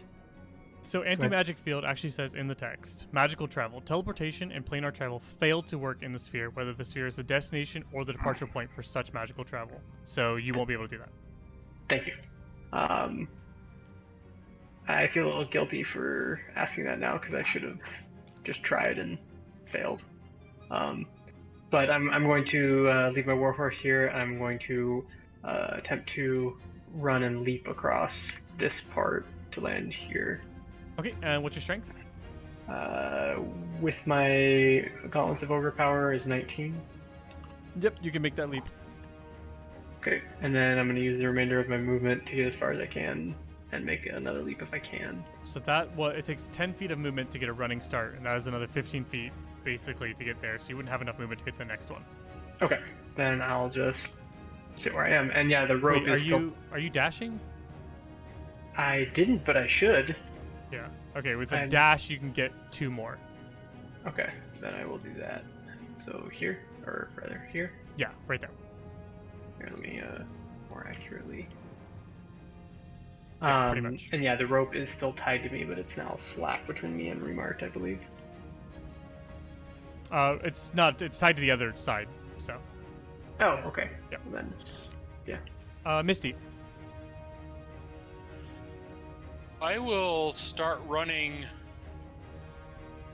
towards the prison because I thought that's where we were going. Then I will turn around and look behind me and see nobody else has followed and they're all going the other way. So I'll turn around and I'll come back this way. And then I will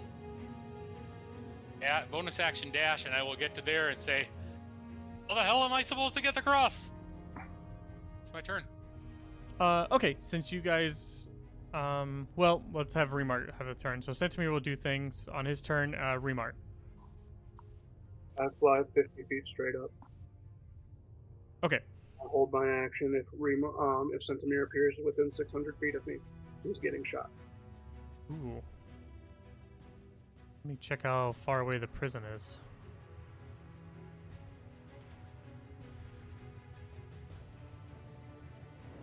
What Well, are I you also doing? have line of sight to be able to see him, so you could just rule that we had to go around something to get to where we're at. For simplicity's sake. 6. I personally very dislike undead and wouldn't mind.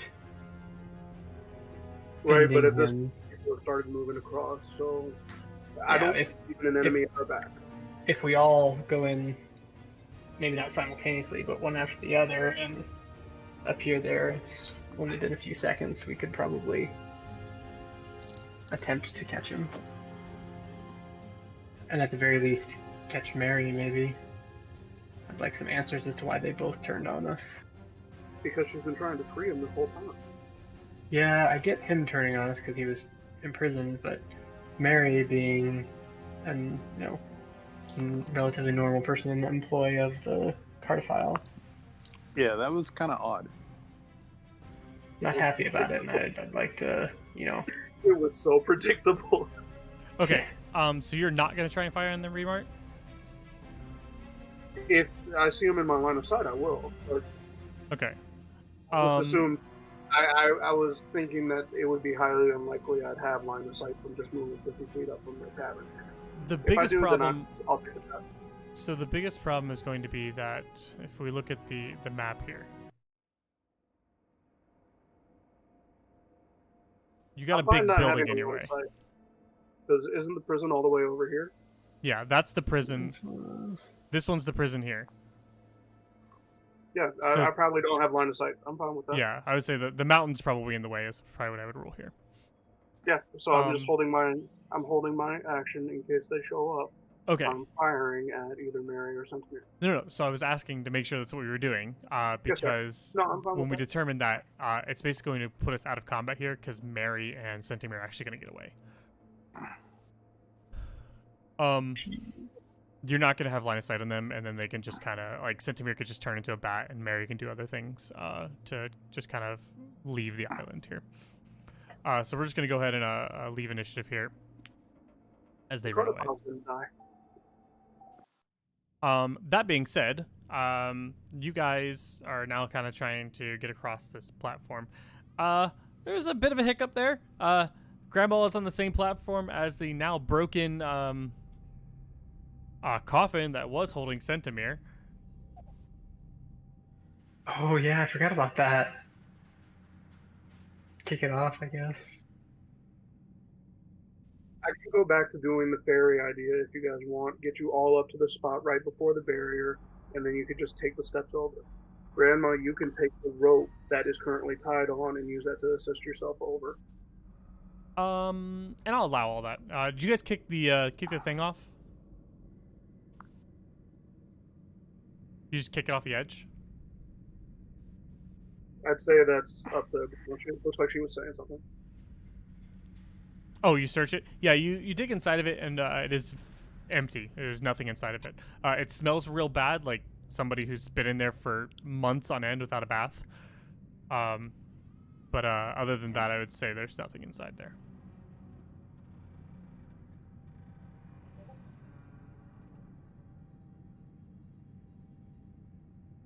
Yeah, I'd recommend just disposing of it then. If it still functioned, I'd say maybe we could try and re-trap him if we run into him again, but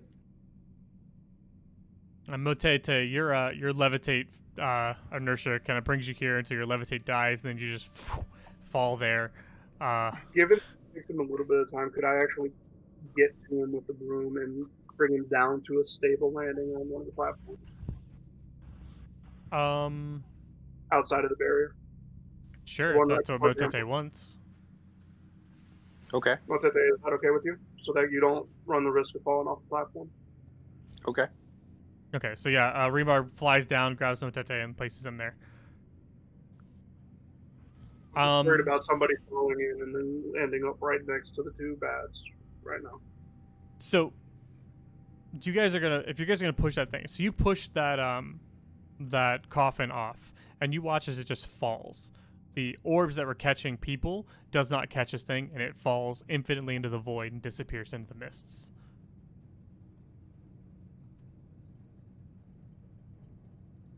Other than that, I think you guys have kind of already figured out basically how to get here. You're just gonna fly. Remar's just gonna fly you to the 8th one, and then you have a rope that you can use to bring everybody else across. So I'm not gonna make us like figure all of this out. Right. yeah, between that and I might just piggyback Red Misty over. Yeah. You've basically solved how to get across with the flying to the 8th one, and then it's just simple jumps from there. You make your way into, or find your way on the side of the treasury. Then Does my familiar disappear? yes, it does. Just FYI, I did leave my warhorse over here, so it's just hanging out. Perfectly fine. Unless you want your familiar to stay over here, Otete. That's up to you. For now. Okay, Yeah. so yeah, then your familiar stays over there, sitting on top of Gerhardt's warhorse. Keep each other company. So you guys have successfully made it to the treasury.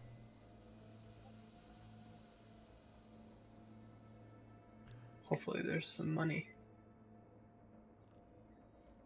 Inside, it's a solitary building sitting on top of a floating island inlet. Most of the area is open space, but you see that there's a cave and that kind of leads inside this building that goes downwards deeper into kind of the hill or the island that you're on.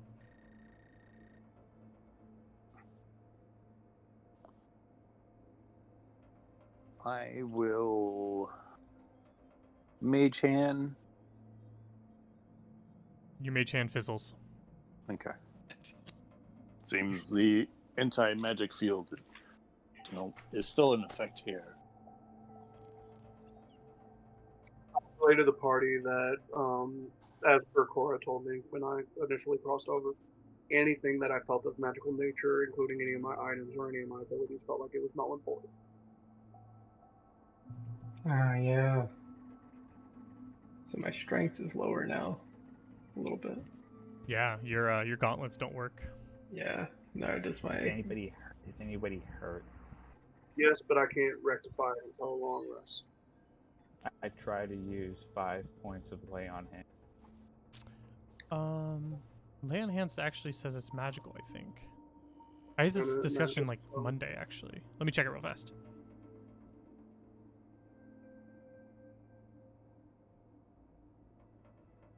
is you draw power from the pool. A blessed touch. Yeah, it doesn't say magical. So yeah, you can actually lay on hands.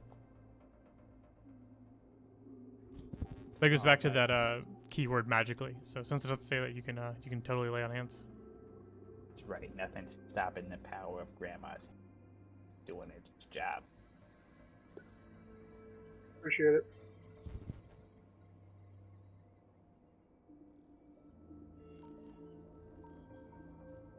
But I've still got the negative 12 necrotic from the long rest, correct, Cora? Yes, your max health is reduced until a long rest. Yeah, I'll keep track of it. Okay, so what would you guys like to do on this island? What's there to do? Well, there's a building that you haven't entered. Open the door? Okay. That's fine. I usually just make people actually claim that they're doing something, so I don't just assume you walk into a building. Because then people are like, no, I wanted to check for traps or whatever. So, you guys open the door into the building, and inside you see an area completely filled with junk. There's just tons and tons of wreckage in here. The entire area, almost every square inch of it is covered in broken pieces from the monastery, wires, cords, and sitting right in the middle is a large jar with a brain in it. It's sitting behind what looks like a pedestal that has a book on top of it.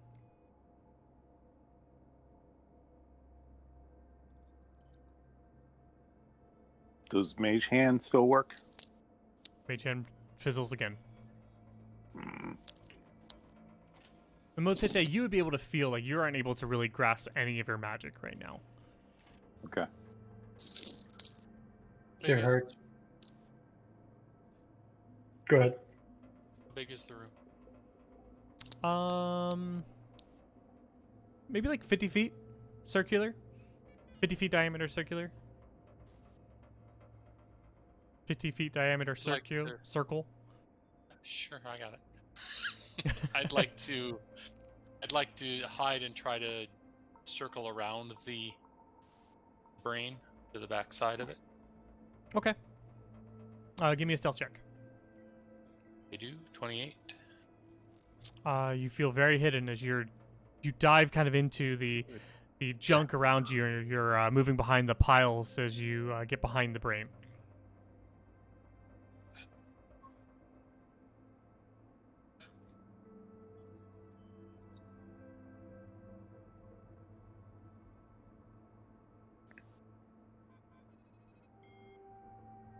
Are you looking for something specifically? Nope, just circling around back in case and just watching the brain. Okay. Seeing what the rest of the group's gonna do. Sounds good. Gerhardt's going to step forward, only slightly, not too much, and just address the brain and just be like, "Hello." Greetings. We came with questions. Would that be all right? Ask your questions and we'll see if it's all right. We seek the City of Glass, and one by the name of, I'm going to mispronounce this, Kwalish? Kwalish? Kwalish. Kwalish. Do you know the whereabouts of either? I know of Kwalish. He created this planar craft and summoned me here. The answers you seek are available in the journal in front of me. But only I can safely release the journal. I ask only for your aid. In what form would this aid take?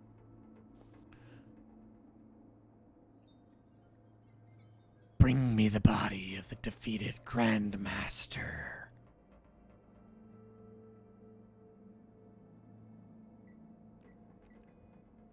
I think we could arrange that for you. We could do that. We did successfully defeat him. That But wasn't him, though. we have the new Grandmaster here before you. The body of the current new Grandmaster. And Gerhardt points to Motete. After defeating the previous one. I will take that body, too, if it's being offered willingly. Sorry, Motete. Perhaps you would like the body of the former Grandmaster. Perhaps that's best for all parties involved. I mistook the question, sorry. Bring me the body so that I may leave my mental prison, and I will safely release the journal for your investigation.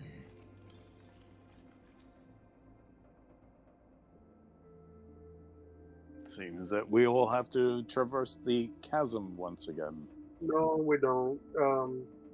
Get me outside the magic barrier. I can go retrieve the body, and then we can take the rope that's tied to one end, and I can push him off the edge. I can pull him off. Can See, you I don't take... think that's the right body.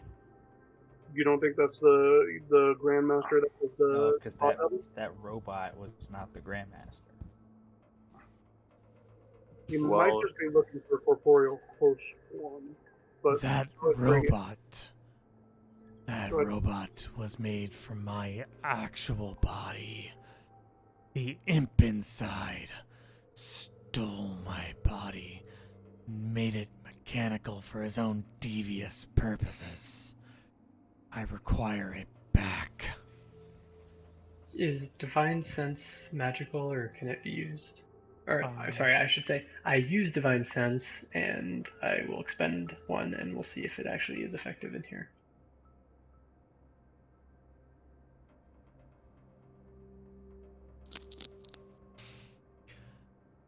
Doesn't say magical. This guy's brain is definitely a fiend. Yeah, that's what I thought.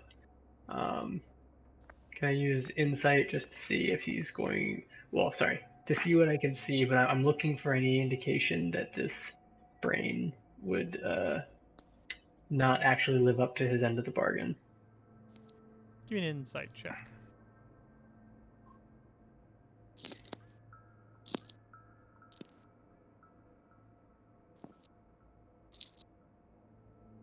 He's a fiend. You in general, don't trust fiends. Okay, yeah, well, I figured I'd roll anyway. Before I do anything else, I ask the brain, you spoke of an imp that reformed your body. Was that imp within the body that we defeated, or is it elsewhere? That is normally where he operates. sure he escaped when you defeated the body. They can go invisible, those imps, after all. Instead of returning your body, would you be willing to accept us destroying the imp in revenge? No. Worth a shot. Could I gesture to the party to indicate that we should walk out of the room for a moment? Yeah, I was gonna suggest the same thing. Out of brain shot, at least. Out of brain shot. Inspiration for the out of brain shot comment. I think you already have it, but still. I forgot to give it to myself at the start, so yeah. If we still get it at the start, I don't know. You know, this is tier 2. Oh, Yeah, then it's tier now, 2. now I have it. Thanks. So does everybody leave the room, or is Misty staying? No, here? Misty still stay there. Does anybody else other than Gerhardt and Remart leave the room? I'll leave. Grandma will stay with Misty. She's Well, not Misty's really hidden. quite all there. Yeah, Misty's hidden on Misty's the other hidden. side of the brain. So it's up to if Grandma wants to stay, that's fine. But All right. Oh, if everyone's leaving, Grandma's gonna follow. okay. So I'd like to pull us into a huddle outside once we're sure, per Gerhardt, outside of brain shot.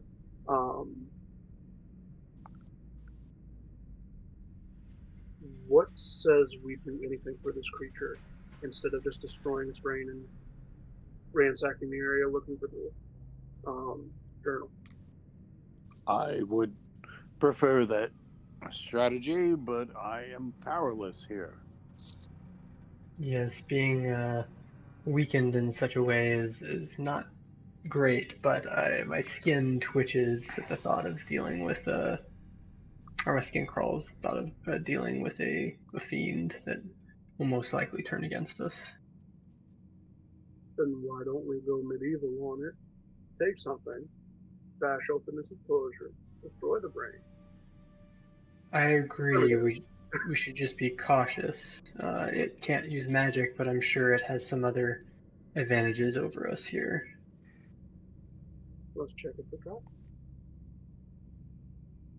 See if we can discern any mechanical things spawning forth from the brain and attempt to disarm it before we engage in it. I in no way, shape, or form suggest we tip our hand until we're sure that we can do that safely. But given what just happened with the vampire, I am not well inclined to cooperate with those of dubious nature at this time. Agreed, and I do think we probably stand a better chance fighting the brain than the fiend in its full form. Otete, what do you think? I think that is the most strategic plan to defeat it before it's been able to fully form. Grandma, anything that you would like to contribute as far as how to do this? I'll go up and I'll pocket right when we got it, right when it sucker jump it. Okay. So when we go back in, could one of you attempt to hold his attention, and then I will try and stealth away and signal to Misty for Misty to go ahead and attempt to disarm it? Gerhardt volunteers. I'd be more than happy to distract him, but I don't think I'm smart enough to figure out any traps or plans. I'll help you distract them. When you three go in, I'm going to hang a little bit back and attempt to use you as cover to fade off and sneak around.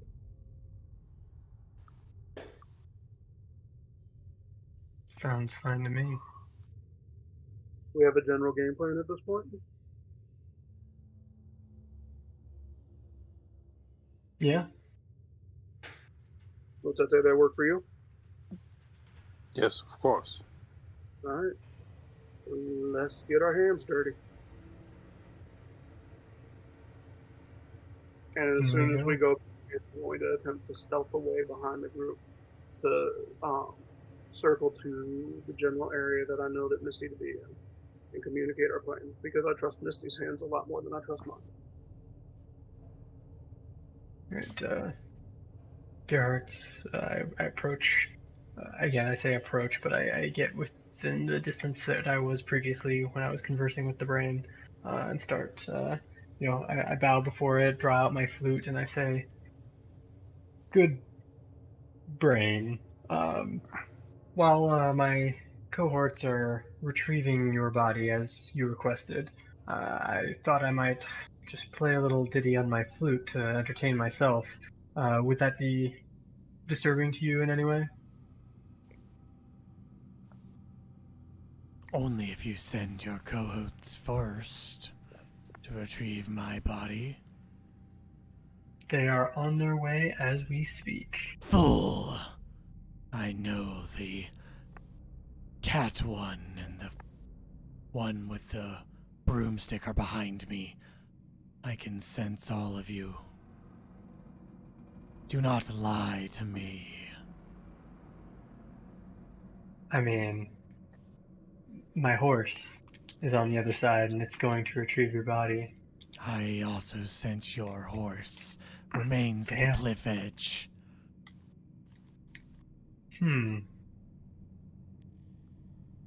I see you have quite the perception. Get him!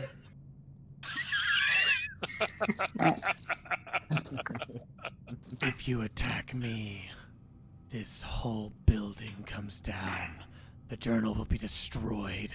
You'll gain nothing from it. Can I insight see if he's lying? Sure. Or see how truthful he is? Not that I think. Seems to be telling the truth. While he's doing that, can I utilize perception to see if there's like any discernible wires or anything coming from where this brain is at that would be able to trigger something like that? Absolutely. So, Remar, you notice two things. First and foremost, you notice that there are, in fact, wires coming from the journal that's in front of him to the brain, and you are able to see that there's a set of like gears that are attached to the journal, and you are able to confirm that they are not just decorative, and they appear to be in a set of working order. So you were able to kind of discern that the brain does, in fact, have some connection to this journal. But you also notice that there are some controls on the wall that appear to be next to a large eye that is in the wall. You're kind of like right behind like a pile of junk. You weren't able to see it when you were at the front, but now that you're here at the back, you're able to see this like large eye seems to be unblinking, stuck in the wall. There's a set of controls next to it. Does the eye appear to be metal, metallic, or is it? It appears to be organic. That's why you noticed it so much. Well, that tempts me to do something stupid, guys. Are you guys ready to do something stupid? Sure.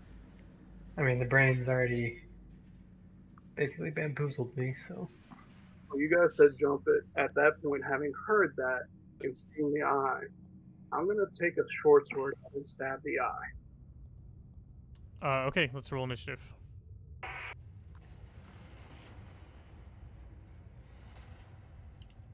This will be interesting, to say the least.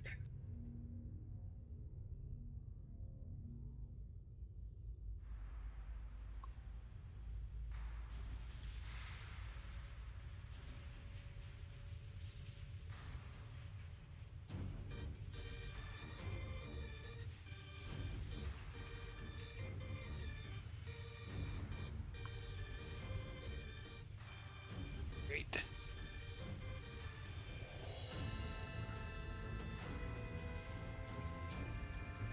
Motete, you see on the other side, Rebar stands up and he pulls a short sword. He's looking at something on the wall and he looks like he's about to stab it.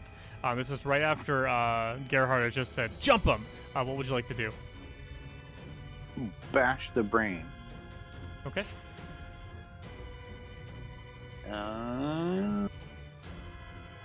Bunk.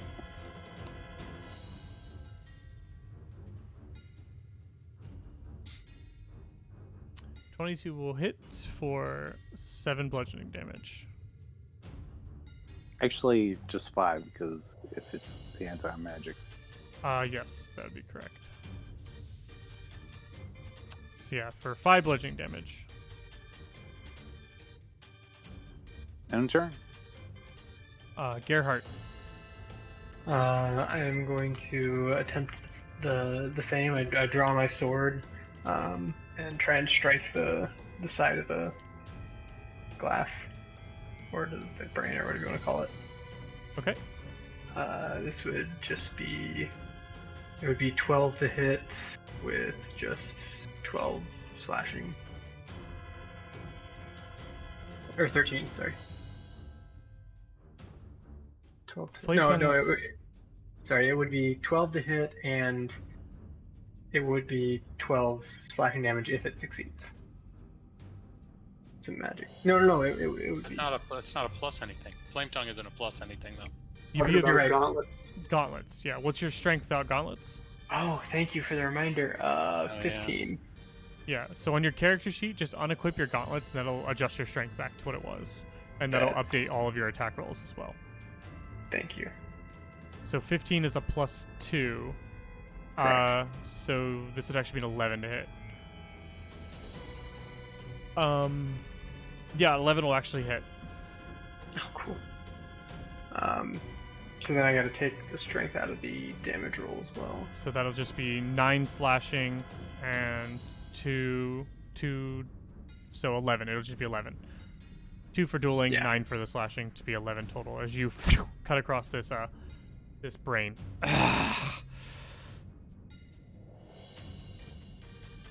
Sorry, enter. Misty. I will pull a python out of my bag and run forward and shove it into the gear of the book. The wires that go from the brain to the book. You said there were gears there. I'm going to shove it in there and jam the gears.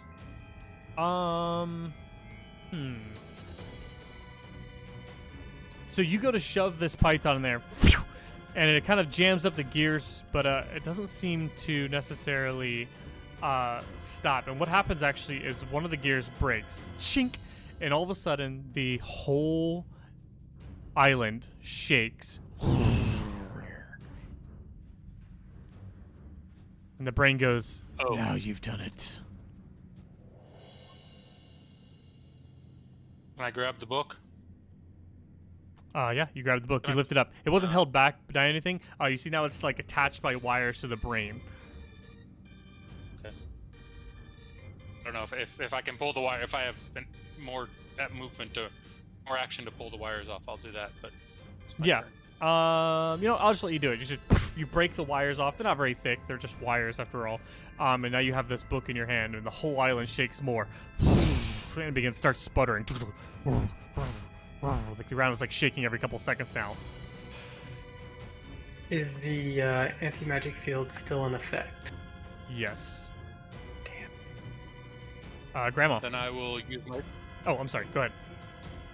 All right, I'll use my feline agility to run another 3 feet. Okay, and that'll get you all the way to the edge of the island. You're now in front of the floating panels. Grandma. As a grandma, I'm just concerned for this poor brain. It doesn't straight. Pull out a vial of holy water, pour it into the brain tube, all over the brain. Make sure he's not hydrated.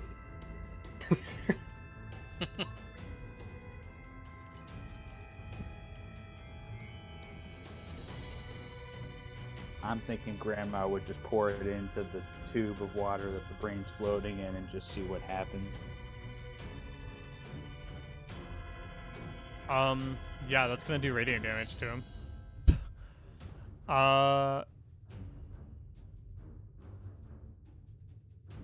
Make a... It's such a weird situation, right? 'Cause you're not necessarily making a range attack roll, but the mechanics say you should take a range attack roll. I'm using the improvised action here. I'm just going well. Okay. I'll just let it do 2d6 radiant damage. I'll just rule that for now. You pour this in there, and he starts screaming. He takes 9 radiant damage. And I guess it's God, he was not thirsty, or maybe he just really was thirsty. Either way, I guess it's time to go. I start hobbling out, but not nearly as fast as Steve. Okay. Remark. I'll do what I initially intended and stab the eye. You go to stab the eye, and your sword dinks off. You notice that the eye, while looking mechanical, has also got quite a bit of metal sheets kind of attached to it. It's almost been augmented. You're reminded of the Sphinx, how the Sphinx had like that metal helmet on its head that was causing, or both improving its intelligence and giving it like a mechanical, robot-y look. This eye has the same kind of augmentations built into it. Oh, that's okay. I thought it was organic because that's what you said earlier. No. Like I said, it looked organic. You thought it was organic, and then when you attacked it, then you It realized had a metallic feel, so it was just really realistic looking. Yes. Gotcha. Okay, so that'll be my action. I will take my 30 feet of move, and then I will bonus action dash 60 feet. Sounds good. You also find yourself right at the edge of the steps.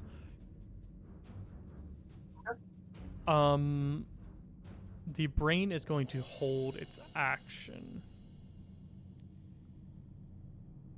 Motete. That makes me uncomfortable.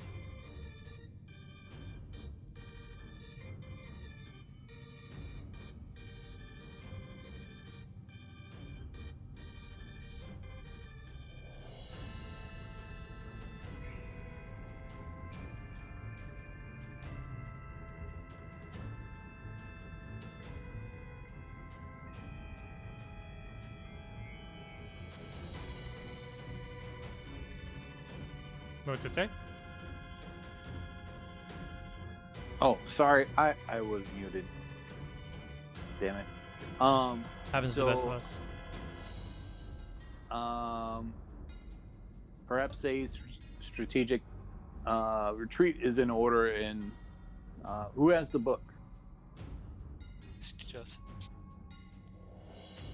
Misty has a book, yes. Okay, and I'll start leaving. And if I can, actually, I'll take the dash action. Okay. What's your strength, Motete? Crappy. 8. Yeah, I'll let you. There's not really like specs for how necessarily big this island is. I was just kind of making things up, so I'll let you with your dash action get. You'll get right outside the anti-magic field at that point, as you just leap from platform to platform. Phew, phew, phew. All right. Okay. Gerhardt. Yeah, I look back at the brain one more time, longingly, like I want to destroy it, and then just sheathe my sword, dash action, run. Okay. Misty. I will jump. I'll start hopping the stones to the end of the anti-magic field, and then I will jump off. Okay. Misty, you leap from the anti-magic field, you fall, and you instantly see these two teleportation circles come over to you, grab around you, and they encase you in a cylinder. You pop up inside a prison cell. Oh, that is so good. Is the prison cell open at least? Yes. Oh, good. Then I will keep running as far as I can run. I don't know how far that is, but... When you say the island is crumbling, do you mean the mini island or the whole giant island? The mini island. Okay. Grandma. Oh, sorry. I will do that anyway. Grandma's gonna move 40 feet per round. Go as fast as she can. I'll let you get right outside the anti-magic field as well. Do you want to leap off as well? Oh yeah, she's going skydiving. Yep. Grandma leaps off, gets teleported straight into a prison cell right next to Misty.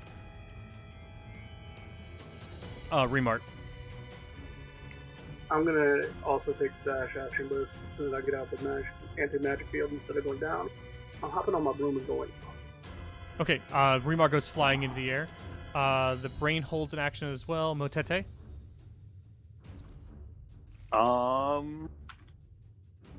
So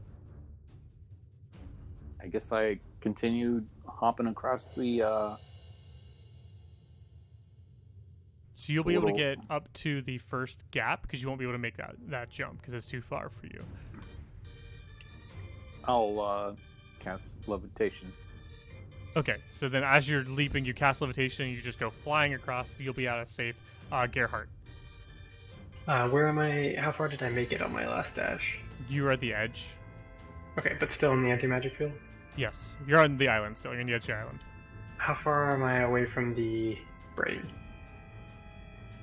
We'll say 40 feet. 40 feet. Okay, I am going to turn around and I'm going to chuck a javelin at the brain, but not even watch to see if it hits. I'm going to chuck the javelin and then turn and continue running to get outside of the anti-magic field. You will regret this. Bitch, I know. Hold on. Javelin.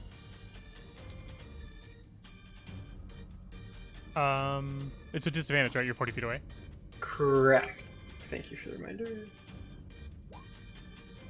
22 will still hit for as you you crack a little bit more of the glass. There's like spiderweb streaks going across the glass now. And then what do? Do you leap off? If I have that much movement, yes. I will leap off. You do. That's no problem. Okay, so with that, everybody's actually escaped the island, and you notice a few seconds later that those of you who haven't been teleported to the prison cell, the island falls out of the air. You hear a sound in your voice like "No!" as it falls into oblivion. So we don't see any teleportation orbs come out to get it. Say that again. We don't see any of those teleportation servants come out to grab the brain. Nope. Good. There's an anti-magic field on the brain. Good for me. So that'll take us out of combat. I know we're kind of late in the session here. Let's take a quick 5 because I gotta go to the bathroom real fast. So. Got your back at 58. Yep. I'll be back. I'm gonna crack my knuckles and just like, you guys weren't there to see it, but I totally threw a javelin right before I left and hit it. Felt good.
right, everybody back? Yep. Yep. Yeah, so Gerhardt, Grandma, and Misty have all been teleported to the prison cells. There, you guys see that there's still like shortly after you ride, you hear a couple more pops, like as people are just kind of reappearing as they also fall into the gap below. Then they immediately head out to go attempt to cross the ferry again. There's not a lot of people left on the island at this point. Remart and Motete, you guys would have seen that the treasury has completely fallen out of the sky. Can And we with go? it, all of and- the riches that were inside. But you said it was junk. Well, he didn't look very carelessly at it. That is true. Yeah, that's fine. We got the book. The book was what we needed. Can we go ring with our other members? While Motate still has his levitate on, could I toss out a length of rope so that I can pull him along through the air to move quickly? I mean, you guys can just rejoin that. That's fine. You pretty much know, where they got teleported to. You guys know where they're at. It's not a huge island. It'll only take you a couple minutes to get back together, especially with, with a warhorse and a broom of flying and whatnot. So, you guys rejoin together in the middle of the map here. While we do that, I am keeping a very careful eye out for any bats or anything that indicates our former companions in any way, shape, or form. You could probably suspect that Centimere and Mary are probably long gone at this point. And with them, they took all of the maps that they had made. Yeah, the Cartophile's got some explaining to do. Seriously.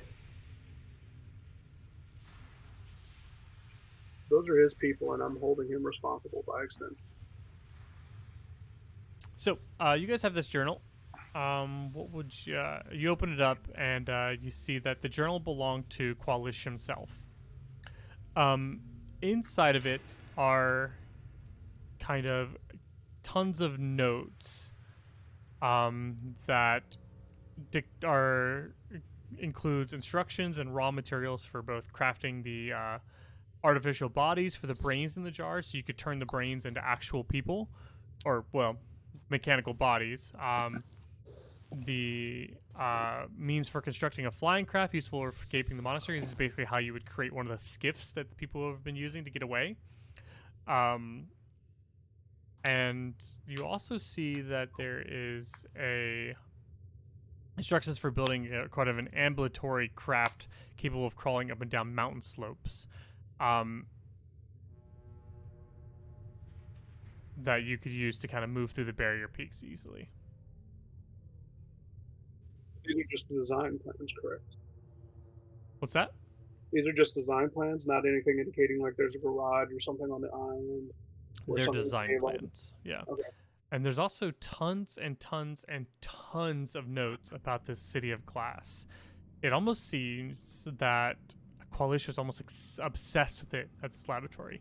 You kind of read through here. It takes you guys about an hour to read through the whole journal. And you're seeing that his notes specifically say that he had made this laboratory specifically to look for this city filled with people of glass. You learn that there are all kinds of rumors in the area, and he thinks he may have discovered a series of mountain passes that would lead to the area where the city of the people of glass is.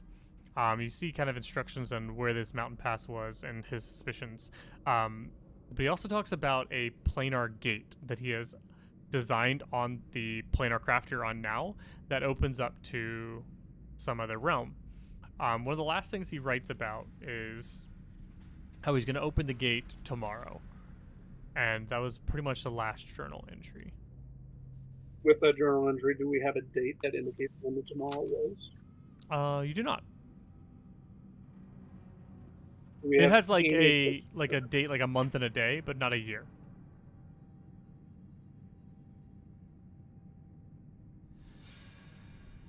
It Alright. talks about this planar gate, but it doesn't say where it is, right? On the island specifically. It's in the throne room. Well, not the Is that throne where room. we- The chapel where you going to- fought the Grandmaster at. Hmm. What he actually calls it the Oh, what does he call it? The bridge is what he calls it.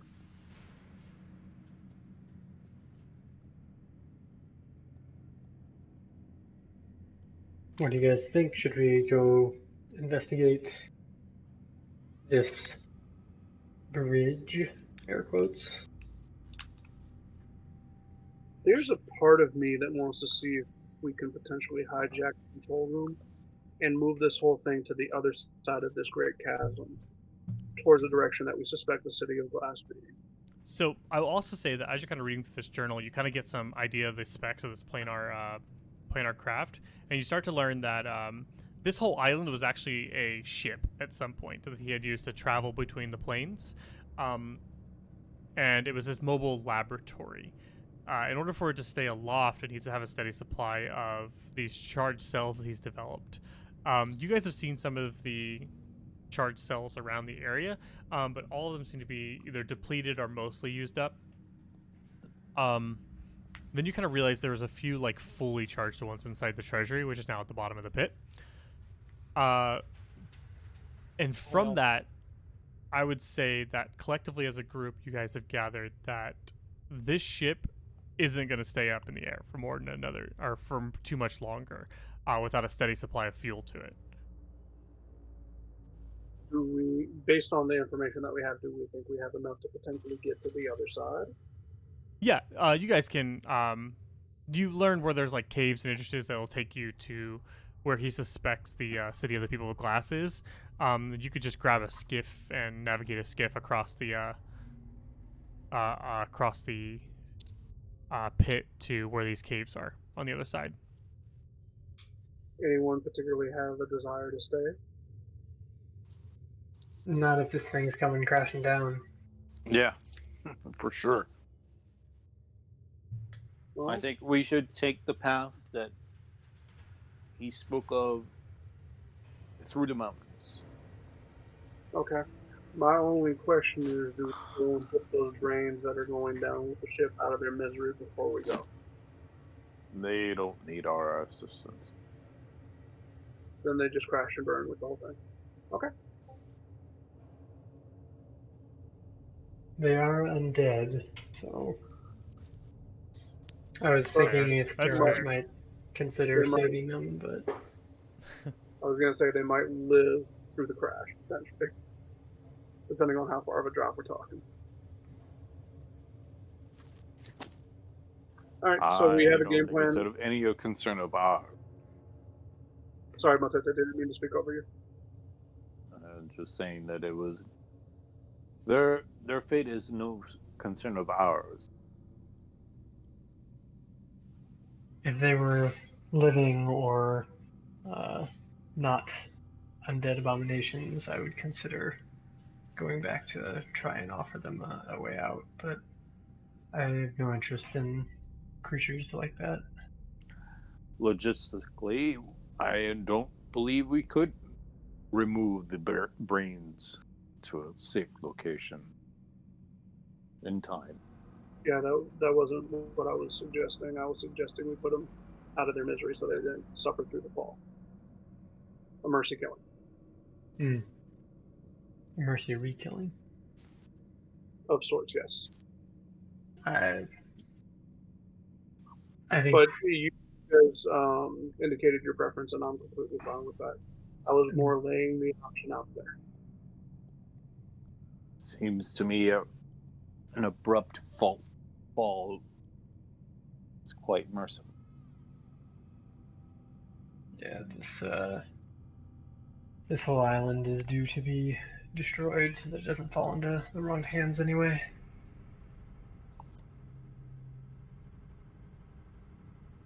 Sounds good.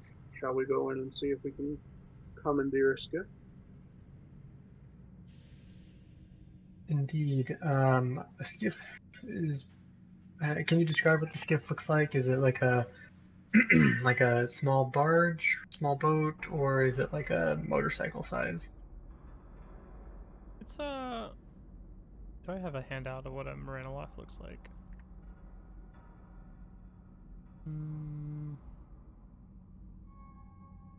I do not. They're like. Are you familiar with like Greek mythology? Mm-hmm. Think of like the ferryman on the river Styx kind of boat. Oh, okay. So fairly large. So I could put my horse on it. Yes. Okay. Cool.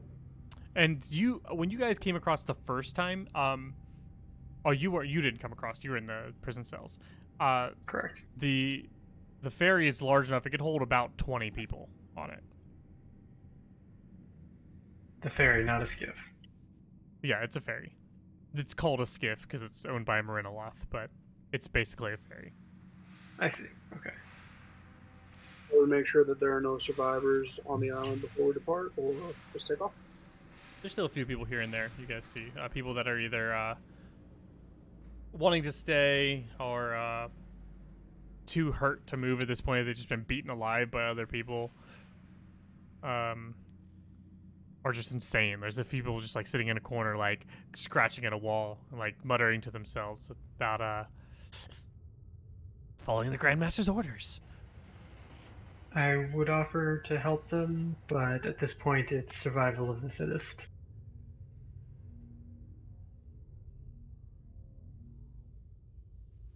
Here we go.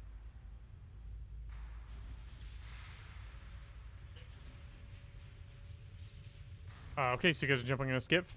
Yep. Or at least Gerhardt and his warhorse are. Any opposition to that? I'm good with it, but I'm going to fly alongside. Great. Going once, going twice. Sold. You guys grab a skiff. Who wants to drive the skiff?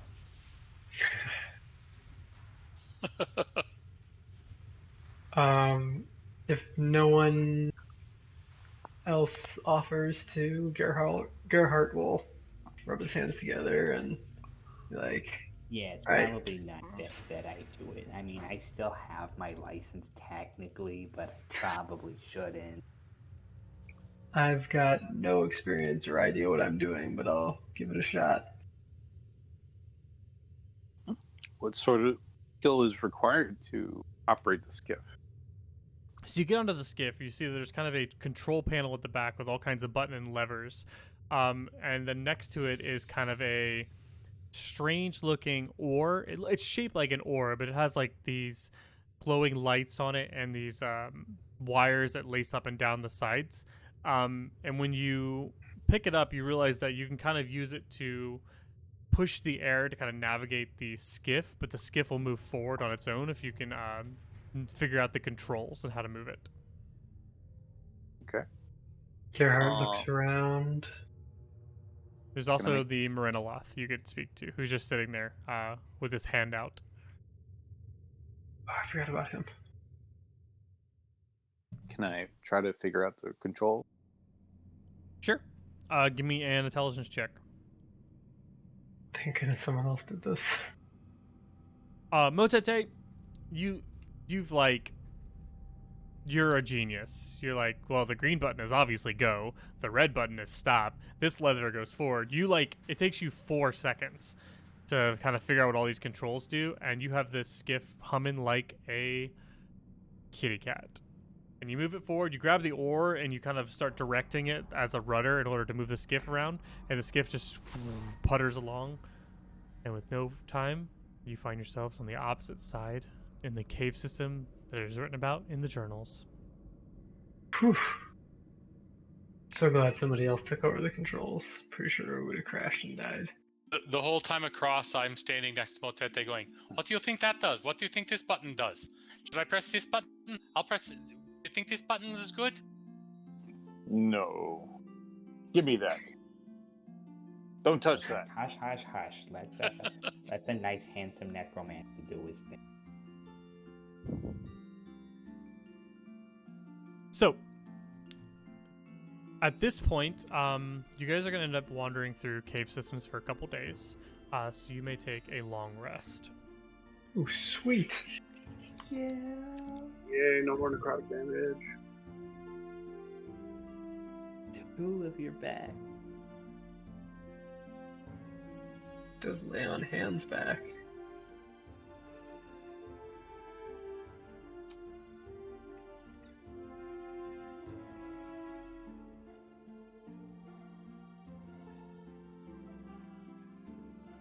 When you're done taking your long rest, just put an X in chat for me, please.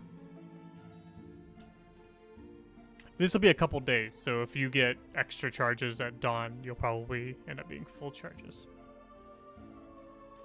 Sweet. I'm going to try. I'm going to try to map as we go. Okay, give me a cartographer's tools check, if you have proficiency in cartographer's tools. I don't, but I'm an outlander, and I know I can do map. Well, I don't know what the map thing is. I You got have- that outlander map thing. I have One- I have parchment and ink. Yeah, can you link it for me, please?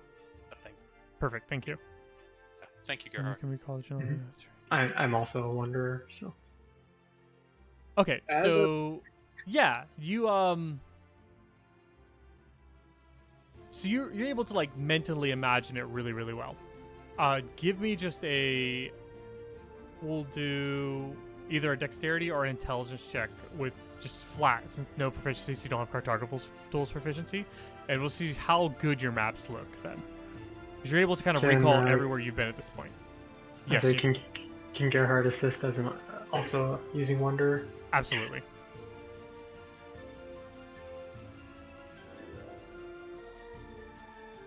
No, roll with advantage. Oh, good. Yeah, so Misty, you're drawing this map, and you and Gerhard are just kind of going back and forth, discussing everything. You're agreeing on it pretty well.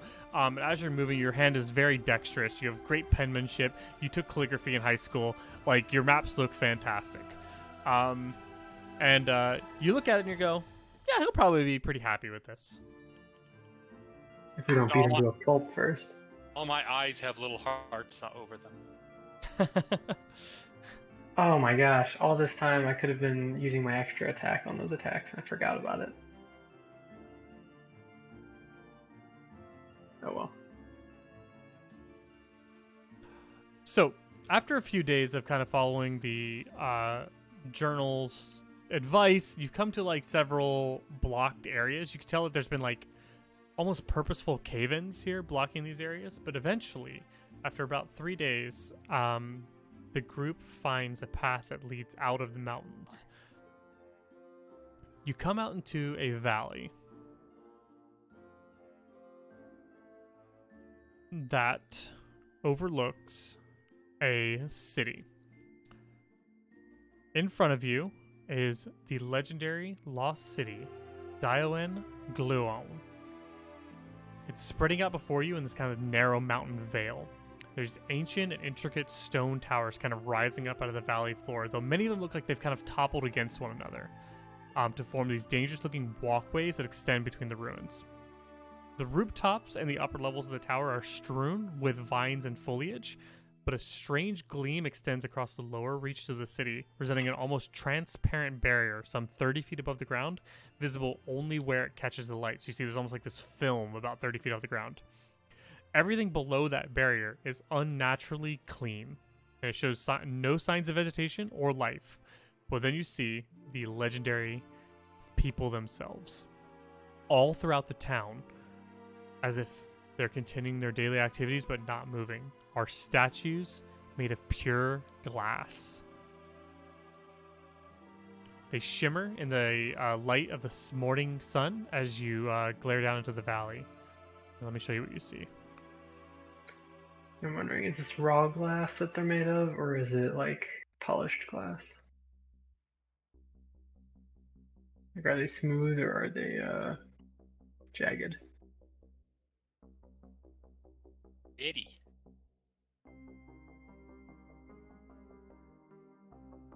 So that's not water, that's glass?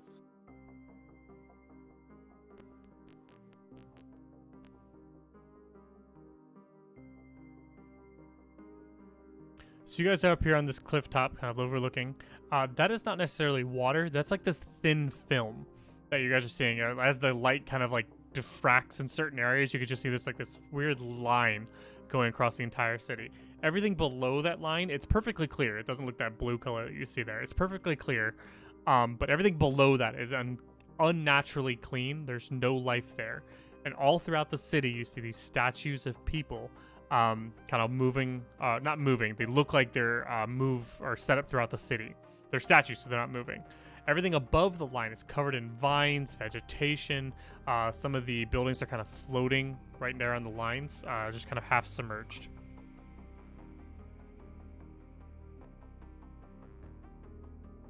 How close are we to the edge of this?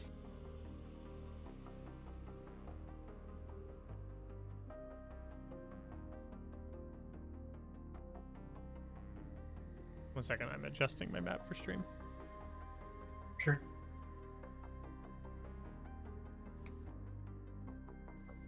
So, to the rest of the party, what is it exactly that we wish to achieve here?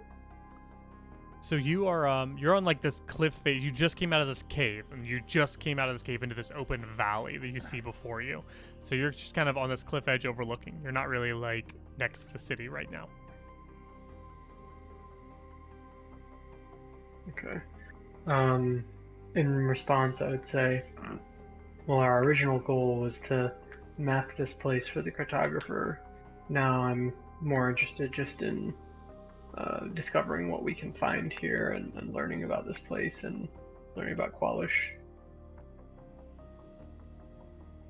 Perhaps there is some treasure we. Something that'll make our efforts worthwhile.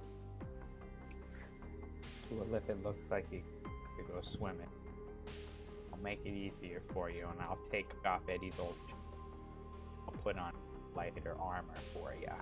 It'll also make me move a little bit faster, you know. I'll send my familiar down and see if I can penetrate that layer. Let me check Find Familiar real fast. Do you want to look through its eyes? As far as I can, yeah. Okay, and you familiar as a raven? Yes.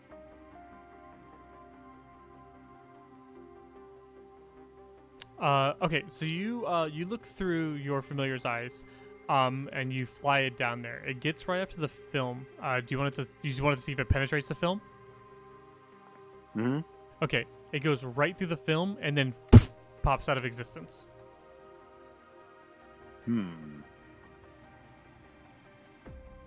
Could I fly down and poke the film with my mage hand? Sure.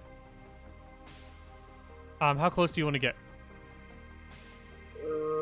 30 feet above. I believe that's as far as I can be with the mage. It's a dangerous question. Yeah, I was going to say that is not worrisome at all, but I already declared the action, so. At max range for the mage hand.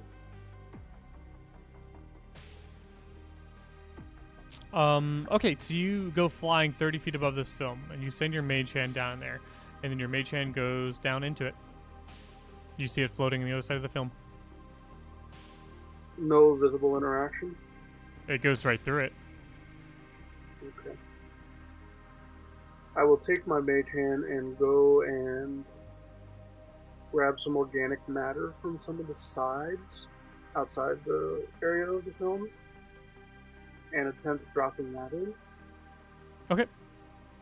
You go grab like a bush or something, and you drop it in there. And as soon as it does, the bush hits the film and then poof, begins almost floating as if it's in water, and then it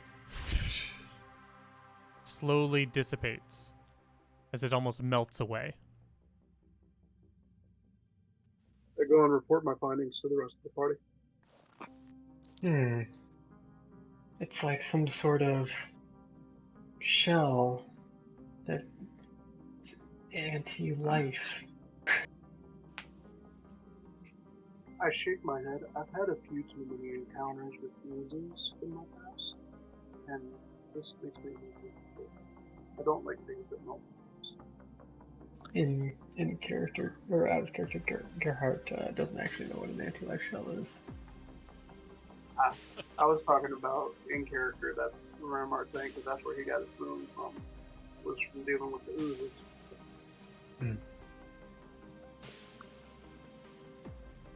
This barrier is beyond me. Do any of you have any idea how to bypass it? It was beyond my knowledge and power. Yeah, we need some like submersive marine apparatus to get down there. Can I Thing in experiment the book.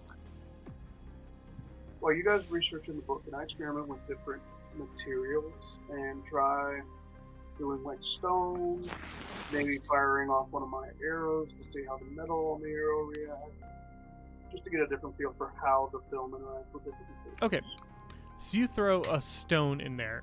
The stone, when it hits the film, immediately slows down but continues sinking. But as it sinks, it starts disintegrating. And before it reaches the bottom, it has completely dissipated.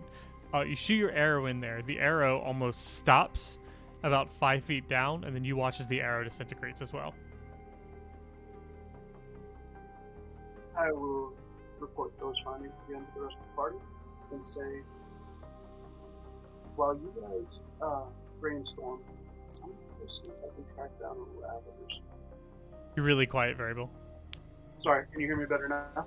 Kinda, yeah. Alright.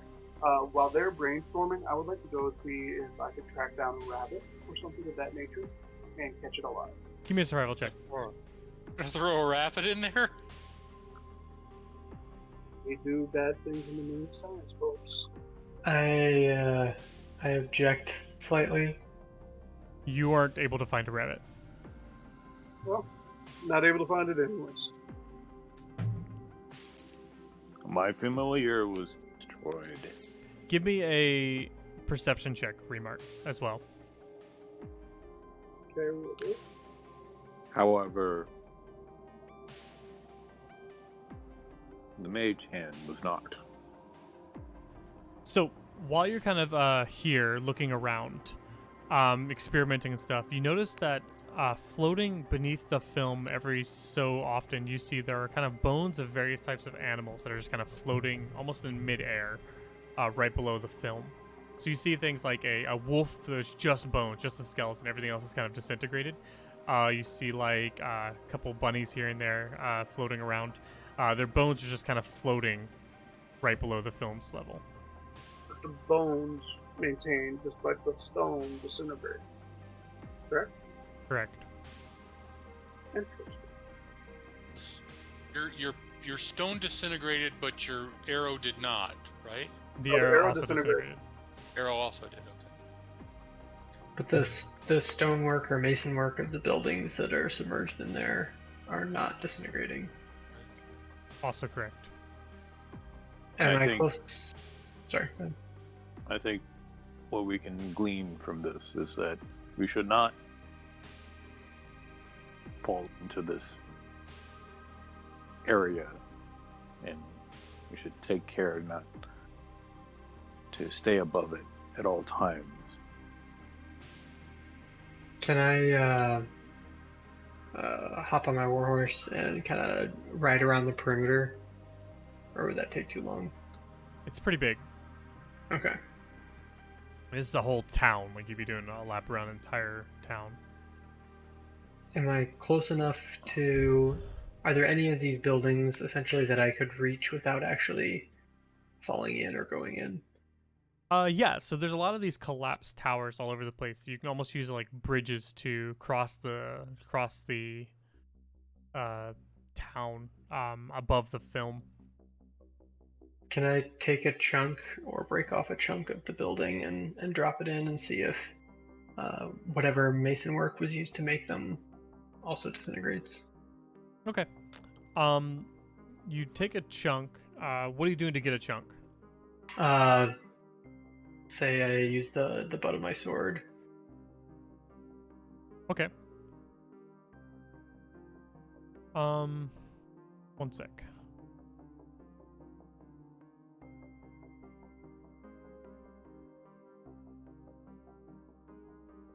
So you take a butt of your sword and you break off a chunk of this thing. Chink, chink, kunk, and you get like a nice big fist-sized chunk of this this tower.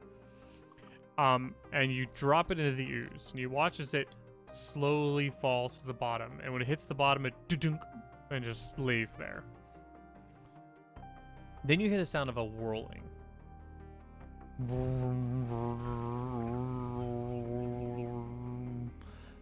You look up, and flying towards you are 8? Is it 8? 8 tentacles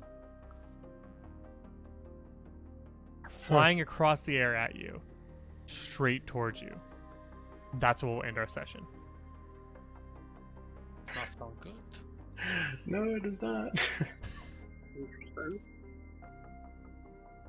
Just out of curiosity, on the tentacles, were they all like bonded by one central body, or were they just random?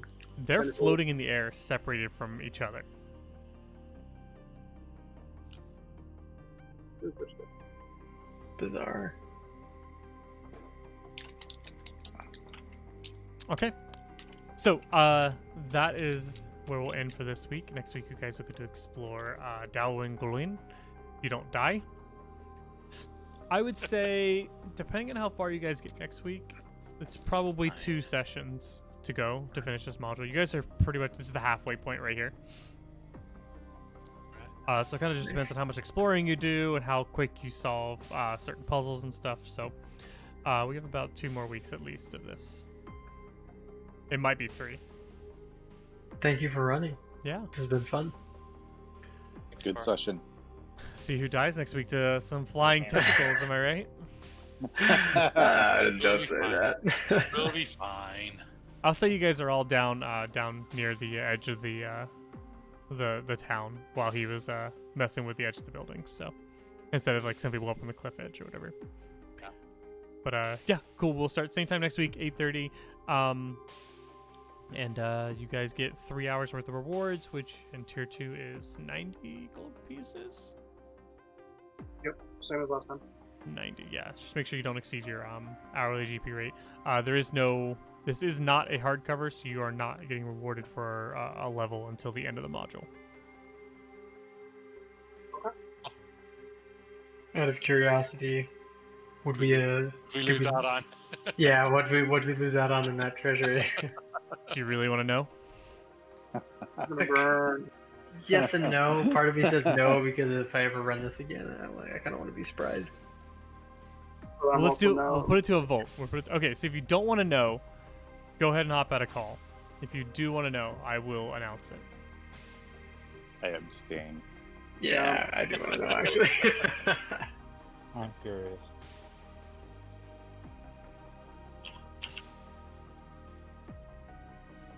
All right, everybody left is about to get spoiled for what was in there. So there was a ton of gemstones and gold, which obviously you guys weren't going to get. There was 3 potions of healing. There was an elixir of health, which I actually don't have a handout for. I can just link it in chat. Pretty basic stuff. But there was also a manual of flesh golems, which is probably the biggest loss, I would say, because that is a very valuable item in AL. There was what was called a Galdur's bubble pipe.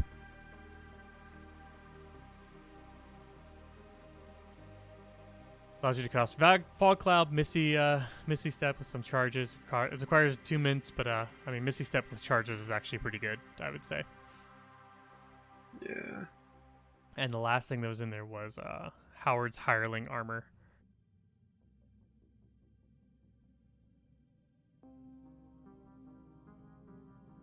Very rare. It allows you to draw 2 weapons in 1 action. It also kind of half hovers, works as a bag of holding up to like, what is it, 120 pounds instead of the 250?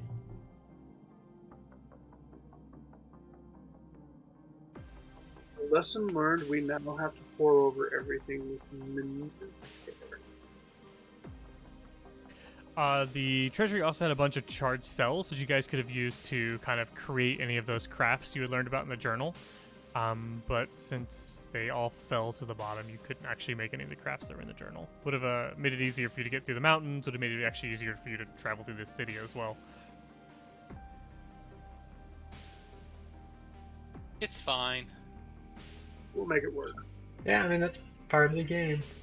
Yeah. Eh, we didn't know how to get it, so Yeah, it happens. Yeah. There was one other thing you missed back at the monastery as well, which was this.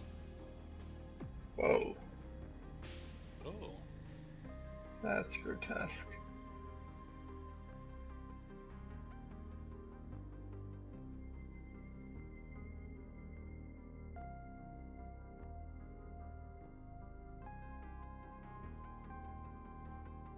Huh, that would be an interesting combo with the polymorph sword. You could never fall prey to its curse.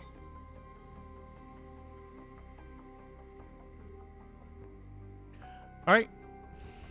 It wasn't too bad, Right. but it was a treasure trove of magic items that were in there. So Yeah, it happens though. yeah, Yeah, such is life. such is life. All right, friends. I will see you next if week. If we would have brought in the body, would we good have night. fight him? Thanks, Carl. Thank you. Say it again. Variable. If we would have brought in the body, would we have had to fight the devil again? Absolutely. He would 100% betrayed you. Yeah. You Yeah. actually, you had discovered the controls to disable the anti-magic field. That was a beholder eye. Ooh. So we may have lost out on the loot, but we may have preserved our lives in doing so. Probably, yeah, I would say. I was gonna say I was one solid hit away from being gone.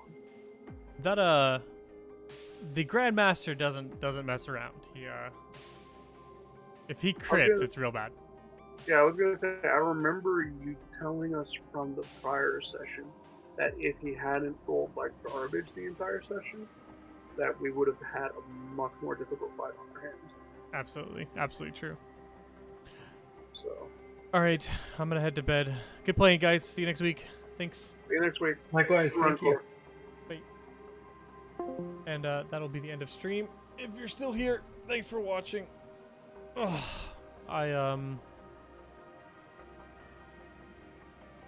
I'll probably be streaming this weekend again. I didn't stream last weekend because I was just so busy. I didn't have time. I was gonna stream Saturday, but my plans got canceled for my stream. I was gonna be playing like Borderlands 2 with some friends, but there ended up being like a scheduling conflict or whatever. I ended up just not streaming at all because I was just working on other things. But I'll be back this weekend. Till then, take care. Bye.